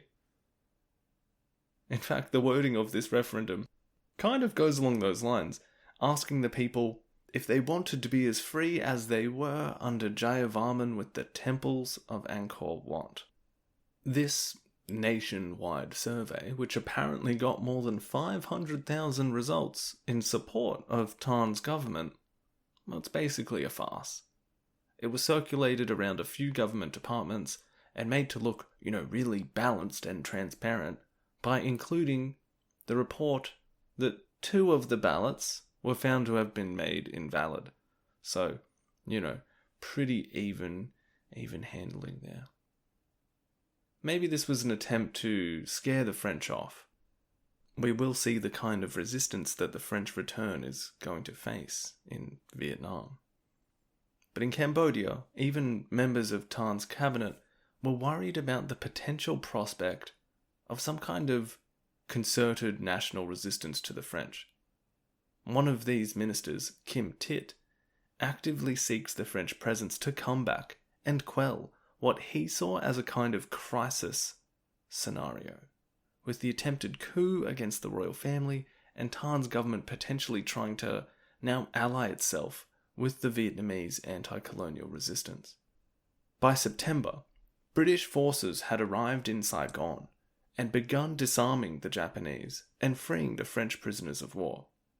A British general by the name of Gracie was overseeing this operation, which soon became quite fraught as his forces and the newly freed French came into conflict with the Viet Minh. The situation was exacerbated when supplies from Cambodia, like rice, became essential to the Allied operations in Vietnam. The need became apparent to secure Indochina, with Cambodia being an important step. General Gracie was soon joined by Supreme Allied Commander Murray, who, along with a French military commander named Leclerc, decided it would be prudent to remove the potential difficulties in dealing with Tan's regime and simply remove him from the scene. In what amounts to a kind of sad little story, Commander Murray later recalled that once he arrived in Phnom Penh on October 15th, he requested Prime Minister Tan to come to his office, ostensibly to meet with this new French general, Leclerc. And he came, he sat, he made small talk, and I guess you have to imagine him, feeling accepted, feeling like a dignitary, speaking with at least a partially equal representative. And then after waiting about an hour, this French general comes in with a bodyguard. And now I'll quote Murray. Poor little Prime Minister thought Leclerc was welcoming him, and he got up to say, "How lovely!" But then he was taken by the scruff of his neck, by the bodyguard, bundled into a car, and they were off. Never saw him again. End quote. Tan, who that morning had presided over a ceremony at the Lassie Sisawat as Prime Minister, well, by lunchtime found himself in a prison in Saigon. But it is not the end of Tan's story. He will be around for decades to come. But with that, the Allies and the French have effectively snuffed out the Cambodian independence experiment that had been going on since March. Sihanouk, who at the time of Tan's arrest had, conveniently, or perhaps by design, been on a royal pilgrimage to a Buddhist wat outside of Phnom Penh for a few days, but he'll come back and a week or so later officially welcome the French back to Cambodia, with a statement prepared for him by the French resident superior. Sihanouk's uncle, Prince Norodom, becomes Prime Minister, but the political moves over the next couple of months are all designed to transition the French back into control. Discussions between the Cambodians and the French culminate in a document known as the Modus Vivendi, which will be signed in January 1946. The text acknowledges the king's autonomy in matters of internal administration and stressed the need for continuing conversations between Cambodians and the French, but also provides the returning colonial power control over basically all aspects of governance. It's not a particularly generous document to the Cambodians, but as we will soon find out over the next few episodes, French power in Indochina had effectively come to a kind of end in March 1945. So it's a wild few months, and before we try and wrap up what, again, like I said earlier, the first time you go through this period, there is so much going on here and there, and so many names that come up and then come back later. I just want to circle back a little bit. I realize this episode is going to be our longest one yet, so I want to lay down, again, a little bit of what's happened here, as it's certainly going to inform what will happen next. So let's do kind of like a stock take here. So before World War II started, there had been no plans or procedures put in place by the French administrators of Indochina, particularly in Cambodia, to provide a plan for the people who they had colonized to be able to maintain their own countries or interests. Cambodia was a possession, a jewel in the crown, and Indochina as a whole was also a particularly valuable jewel. despite being, well, kind of rendered a vassal state by Nazi Germany, and then, made to appear completely inferior to the Japanese in the region, the French managed to claw back their possession. But the effect this had on the people there, particularly the kind of younger generation of students who bear witness to these events, as we said before, they will have been infected by the virus of independence. Well, that's how the French will end up putting it.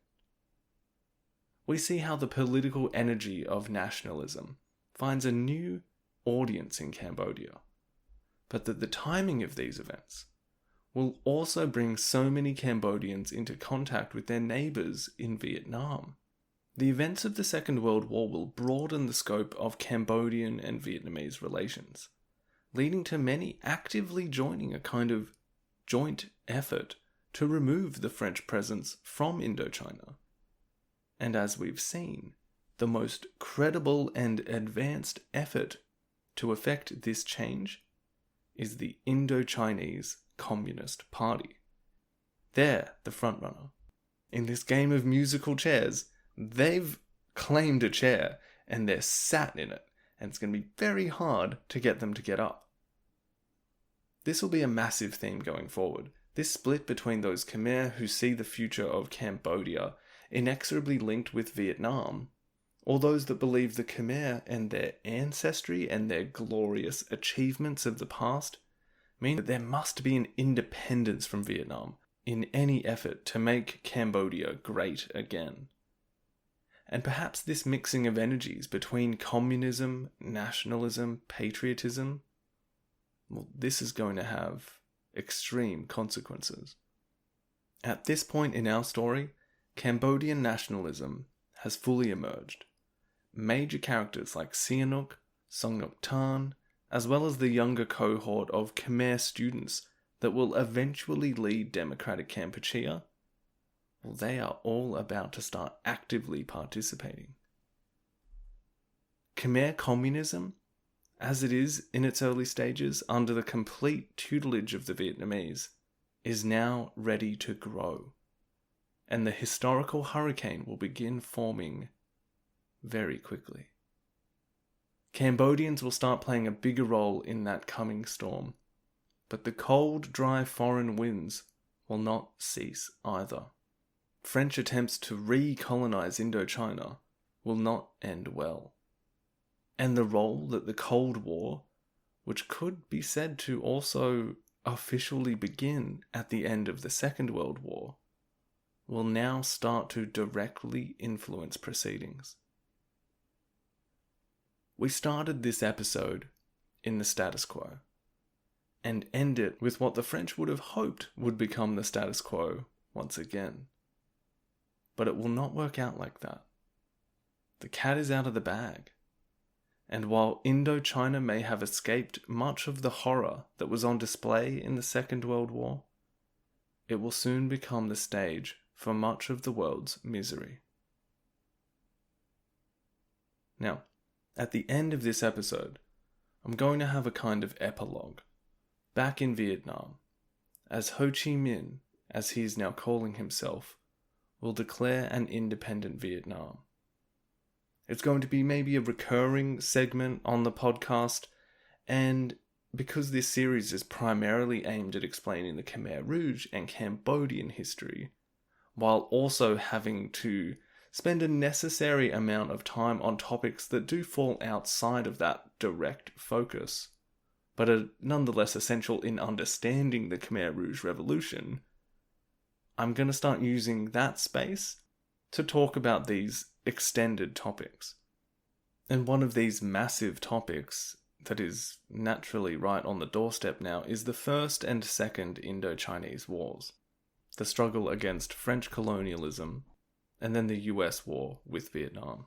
This is not a series that really is focusing on military history, so we're not going to approach these conflicts with particular zeal or fascination, but the human impact and the political impact and the effect these wars have on the historical hurricane is very important. So naturally we are going to have to deal with them extensively.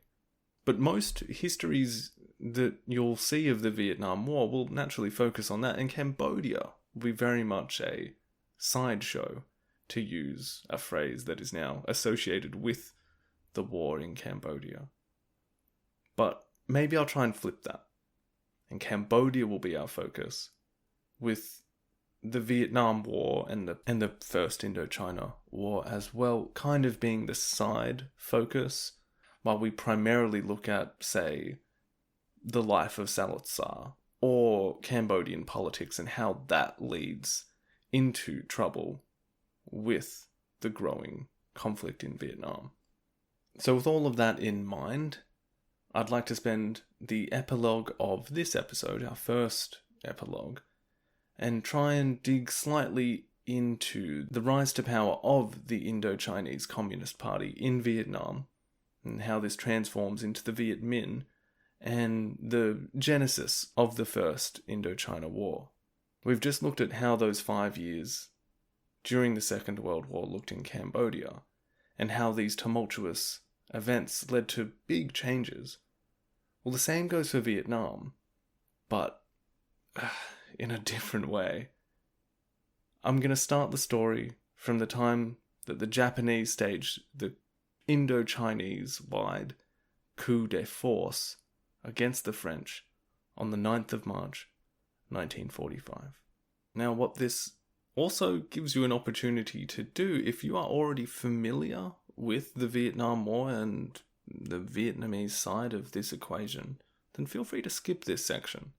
But for those that aren't, or for those that want to see how particular aspects of the Vietnamese story will directly influence the Cambodian one, feel free to listen to this next section just to get that wider perspective on this complex history.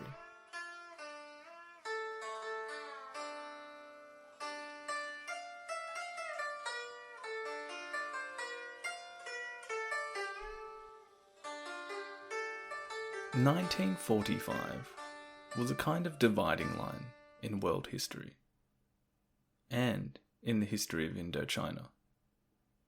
And we could say, using the same kind of analogy that we have been building toward for Cambodia and the Khmer Rouge, that 1945 was the year that a historical hurricane was fully unleashed in Vietnam. There will be a revolution that will see a colonized people liberate themselves. As we saw in Cambodia, the Japanese coup in March will produce conditions that both the French and perhaps the native Vietnamese had not thought possible. And for Nguyen Ai Quoc, now known as Ho Chi Minh, a possibility for his movement to thrive in. That being said, these were quite awful conditions, really. But as we've seen in revolutionary France and Russia so far in this series, it is often when a whole people are seemingly pushed to a precipice that they can unite against their repression. By December 1944, Vietnam was in the midst of a terrible famine. Hunger is a terrible way to die, particularly if the conditions that have produced that widespread misery are not merely acts of God, drought, flooding, natural disaster, but are also the acts of men. One of the reasons that Japan had occupied Indochina was to secure supplies for its armies in southern China. The Japanese, as we saw early on, they weren't challenging French rule, but they were requisitioning large amounts of Indochinese rice, and forced many Vietnamese peasants to convert their rice fields into industrial or cash crops like jute or cotton. These farmers did not reap much reward for this kind of change either, often left with barely enough materials to, say, clothe their young children. But as rice production either diminished or the produce was taken away from the people who grew it, well, soon enough, famine took its terrible grip. Once the Japanese coup had occurred, the French officials, mostly imprisoned, conditions in the countryside became increasingly worse, as there was little consideration by the Japanese to take care of these kinds of functions of governance. It was almost like no one was in charge. More than 1 million Vietnamese will die in this famine. One political group which tried to alleviate this suffering was the Vietnamese Independence League, or Viet Minh. Formed in 1941 following a decade of severe repression of both nationalist and communist movements in Vietnam by the French. This new movement, which was set up following an Indochinese Communist Party meeting, and I'm going to keep just calling them ICP from this point in. Well, the Viet Minh were a new front in the fight for national liberation, and it was aimed against all types of aggressors. So not just the French, but also the Japanese.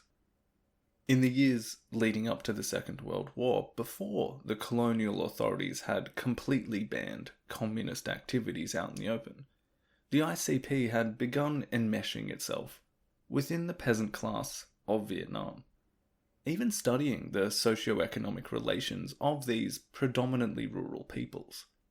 Remember how Friedrich Engels had written about the conditions of the working class in England? We could think about this kind of study by the Vietnamese communist scholars in a similar way. A leading member of the ICP, Vo Nguyen Giap, co-wrote a detailed look of the peasant class, studying the peasant question, as they put it. In a report, they concluded that, quote, "Their misfortunes are so numerous that the peasant cannot catch his breath. But still people think that the peasant is secure and well off. Aristocratic and bourgeois writers set out in their cars and speed through the countryside. They see the green and fragrant fields, the thick smoke rising from the thatched roofs in the evening, and immediately invent a picture full of poetic flavour. But they don't know.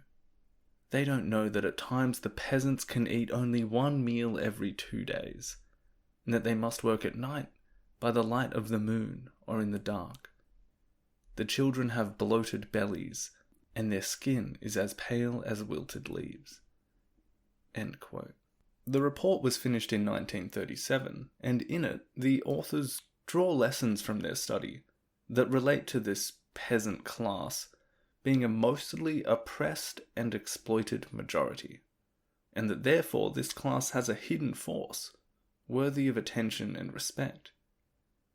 The idea is that the ICP must learn how to use this class in any attempt at revolution. And as repression of the communists had meant that their operations were spread to areas less susceptible to interference by, say, colonial police, or later the attention of the Japanese Imperial Army, a symbiotic relationship began to form between the needs of this class as well as the needs of the communist movement in Vietnam.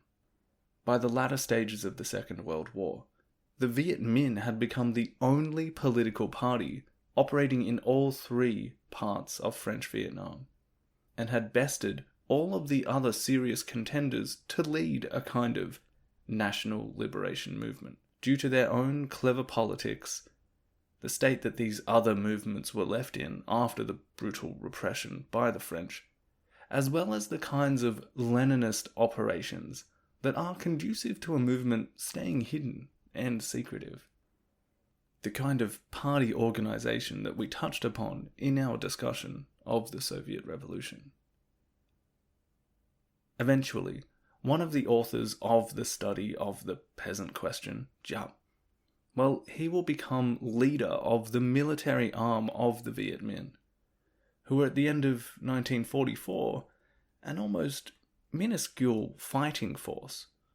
Kiernan says here that they had 34 trained fighters with 17 rifles to share. Small beginnings. But apart from fighting against the Japanese and the French, they also sought to alleviate the famine that was producing such misery in Vietnam, and largely being ignored by everyone else. The Viet Minh mobilized peasants to destroy granaries and take back the food that they themselves had grown. The ICP at the same time urging Vietnamese farmers not to turn over a single grain of rice to the Japanese. Following the Japanese coup in March, the Viet Minh immediately stepped up their attacks on the Japanese, declaring them to be the principal, concrete, immediate, and unique enemy. Quite a different stance to what we had seen the leading nationalist hero of Cambodia concluding. So we have a scenario here where the Viet Minh are able to attract massive amounts of support throughout Vietnam in a period where the Japanese are generally more concerned with their bigger ambitions to do with the Second World War.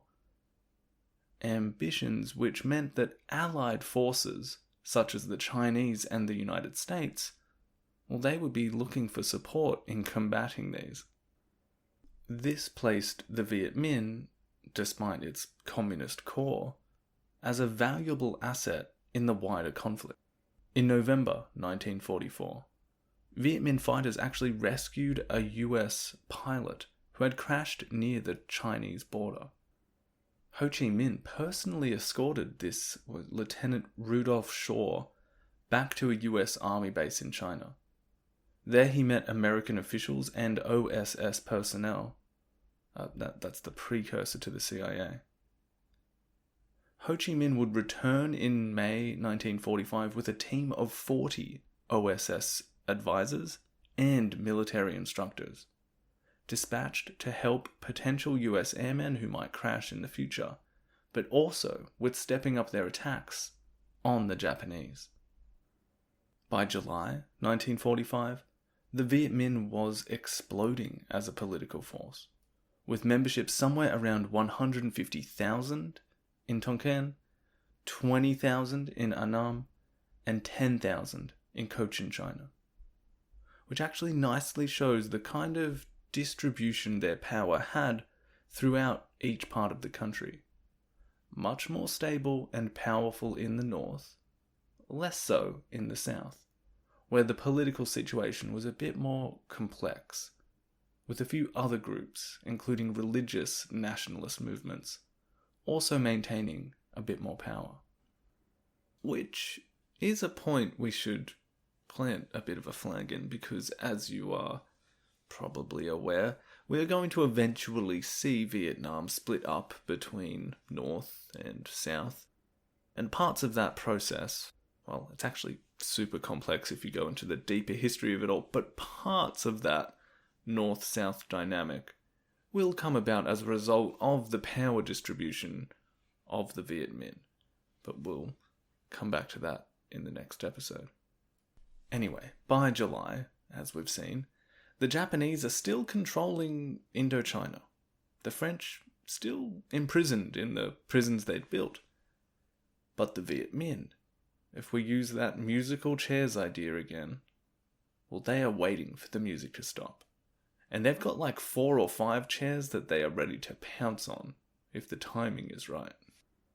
By the time Hirohito announces the Japanese surrender, well, the Viet Minh moved fast and took the initiative to essentially pick up control once the Japanese had given it up. Its local committees, patiently set up over the previous few years, and I'll quote Kiernan here, rode to power on a tide of revolution that swept the country from north to south, as yet with little widespread violence. This was possible because the French and then the Japanese had each in turn suffered defeat, while Ho had managed to secure the backing of the victorious Americans.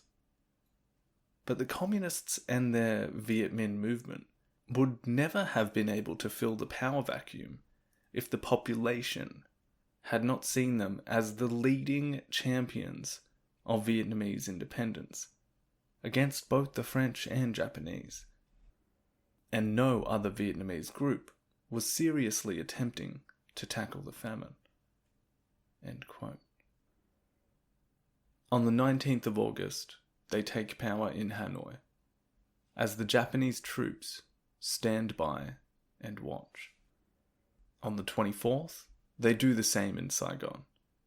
However, in the south, Viet Minh's strength was used against any potential political rivals to their taking control. Formerly, the whole country was under Viet Minh rule, and on the 30th of August, Bao Dai, the emperor who, like Sihanouk, had announced Vietnamese independence but under Japanese rule, well, now he abdicated, and the Viet Minh were in control. Now, before we get to what I think is this kind of beautiful culmination to a momentous month in Southeast Asian history, we could perhaps just slightly foreshadow some of the behaviour that sometimes goes under the radar in this Vietnamese revolution. We are naturally kind of rooting for the Viet Minh here. We're appalled at the kind of exploitation and oppression that these people have been subject to.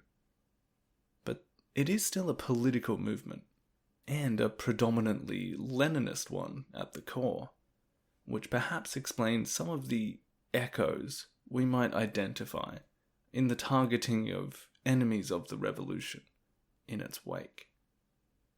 On the 19th of August, the same day they took power in Hanoi, the Indochinese Communist Party set up the Vietnamese People's Police, who quickly begin targeting Vietnamese collaborators, or those they thought were opposed to the foundation of the Democratic Republic of Vietnam that was soon to be proclaimed in a very famous speech by Ho Chi Minh.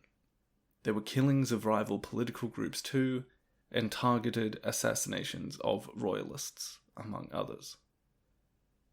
But this is a discussion we will pick up again in later episodes. For now, let's return to Hanoi on the 2nd of September, as the now victorious revolutionary and new president of the Democratic Republic of Vietnam, Ho Chi Minh, announces this new order in front of nearly 500,000 people. I'm going to quote the first couple of sections and then briefly a few others throughout to give you a feeling for it, because it is an important speech in world history. So, he begins.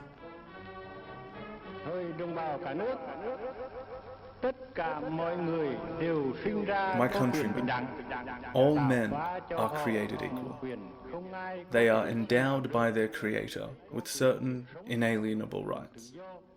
Among these are life, liberty, and the pursuit of happiness.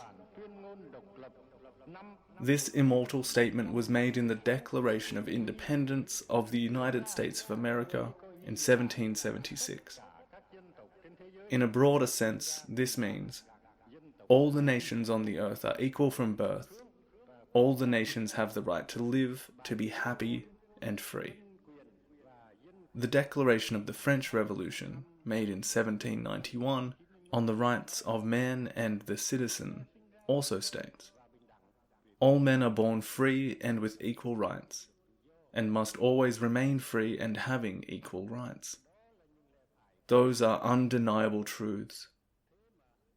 Nevertheless, for more than 80 years, the French colonists misused the flag of liberty, equality, and fraternity to invade our fatherland and oppressed our countrymen. Their action was contrary to humanity and justice. Now, I'm going to skip a little ahead in the speech here. They have built more prisons than schools. They have mercilessly slain our patriots. They have drowned our resistance in rivers of blood. They used opium and alcohol to weaken our race. Economically, they have exploited our people to the bone, so as to impoverish our people and devastate our country. On March 9, the Japanese disarmed the French army. The French colonialists either fled or surrendered. As a matter of fact, they were not only incapable of protecting us, but had also sold out our country twice to the Japanese. After the Japanese surrendered to the Allies, our people rose to regain our national sovereignty and to found the Democratic Republic of Vietnam. The truth is that we have wrested our independence from the Japanese and not from the French. The French have fled. The Japanese have capitulated. Emperor Bao Dai has abdicated. Our people have broken the chains which for nearly a century have confined them and have won independence for our fatherland. The whole Vietnamese people, animated by a common purpose, are determined to fight to the bitter end against any attempt by the French colonialists to reconquer their country. We are convinced that the Allied nations have acknowledged the principles of self-determination and equality of nations. They will not refuse to acknowledge the independence of Vietnam. Now, that did sort of, like I said, that did skip through certain sections. So I do actually recommend, if you want to look it up, it is freely available online. It's a great speech. One of those historically important ones because it captures so much about that moment in history for so many of the people of the world. It also exposes so much of the hypocrisy inherent in colonial systems, and it's a speech to the new Allied victors of World War II. It's saying, hey, look at me, look at us. We are going to have our country, and you should acknowledge that. A lecture I watched while researching this episode pointed out even the powerful symbolism of a moment that happens kind of outside of the lines of the speech. This is a moment where Ho Chi Minh, he begins speaking, and he wonders if the microphone he's using is actually working. And he calls out to the massive crowd. He says, "Compatriots, can you hear me?" To which they reply to him in a massive chorus. I mean, can you imagine, upwards of 400,000 people all at once saying, yes. And this seemingly innocuous back and forth, well, it highlights how different this relationship was. The French certainly didn't address the Vietnamese as equals, inquiring if they could be helped. Nor so, in fact, would the royal institutions, which had been in control in Vietnam for centuries before the French colonized their land. There's no way a ruler of their nation would have addressed them in this fashion either. But, as we'll see, and as Ho kind of alludes to in his speech, this story isn't going to have a happy ending. As we saw in Cambodia, the French are coming back. Independence was not something that these people could take for themselves. No, for the French, in their minds, independence would only be able to be granted to these people, who in their minds were playing government. And the kind of nationalist and indeed communist energy that had been unleashed in Indochina over the course of the Second World War, well, that was not something that would be easily contained by the returning French, nor by the New World Order ushered in as the Cold War began dividing the planet.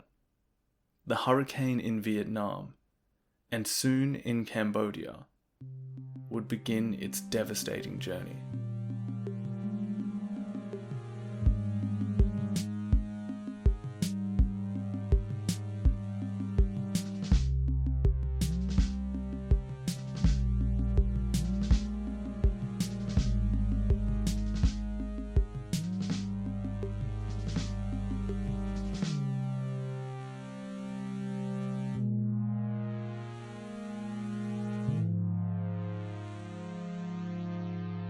Thanks again for listening to another episode here.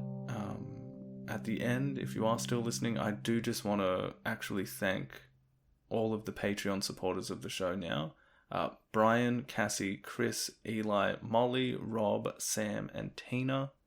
Thank you so much for your support. I also want to thank the PayPal supporters who have contributed so far. So, Bunra, Will, and Samiran, as well as Lakena. Thank you so much. Until next time, guys. Thanks again.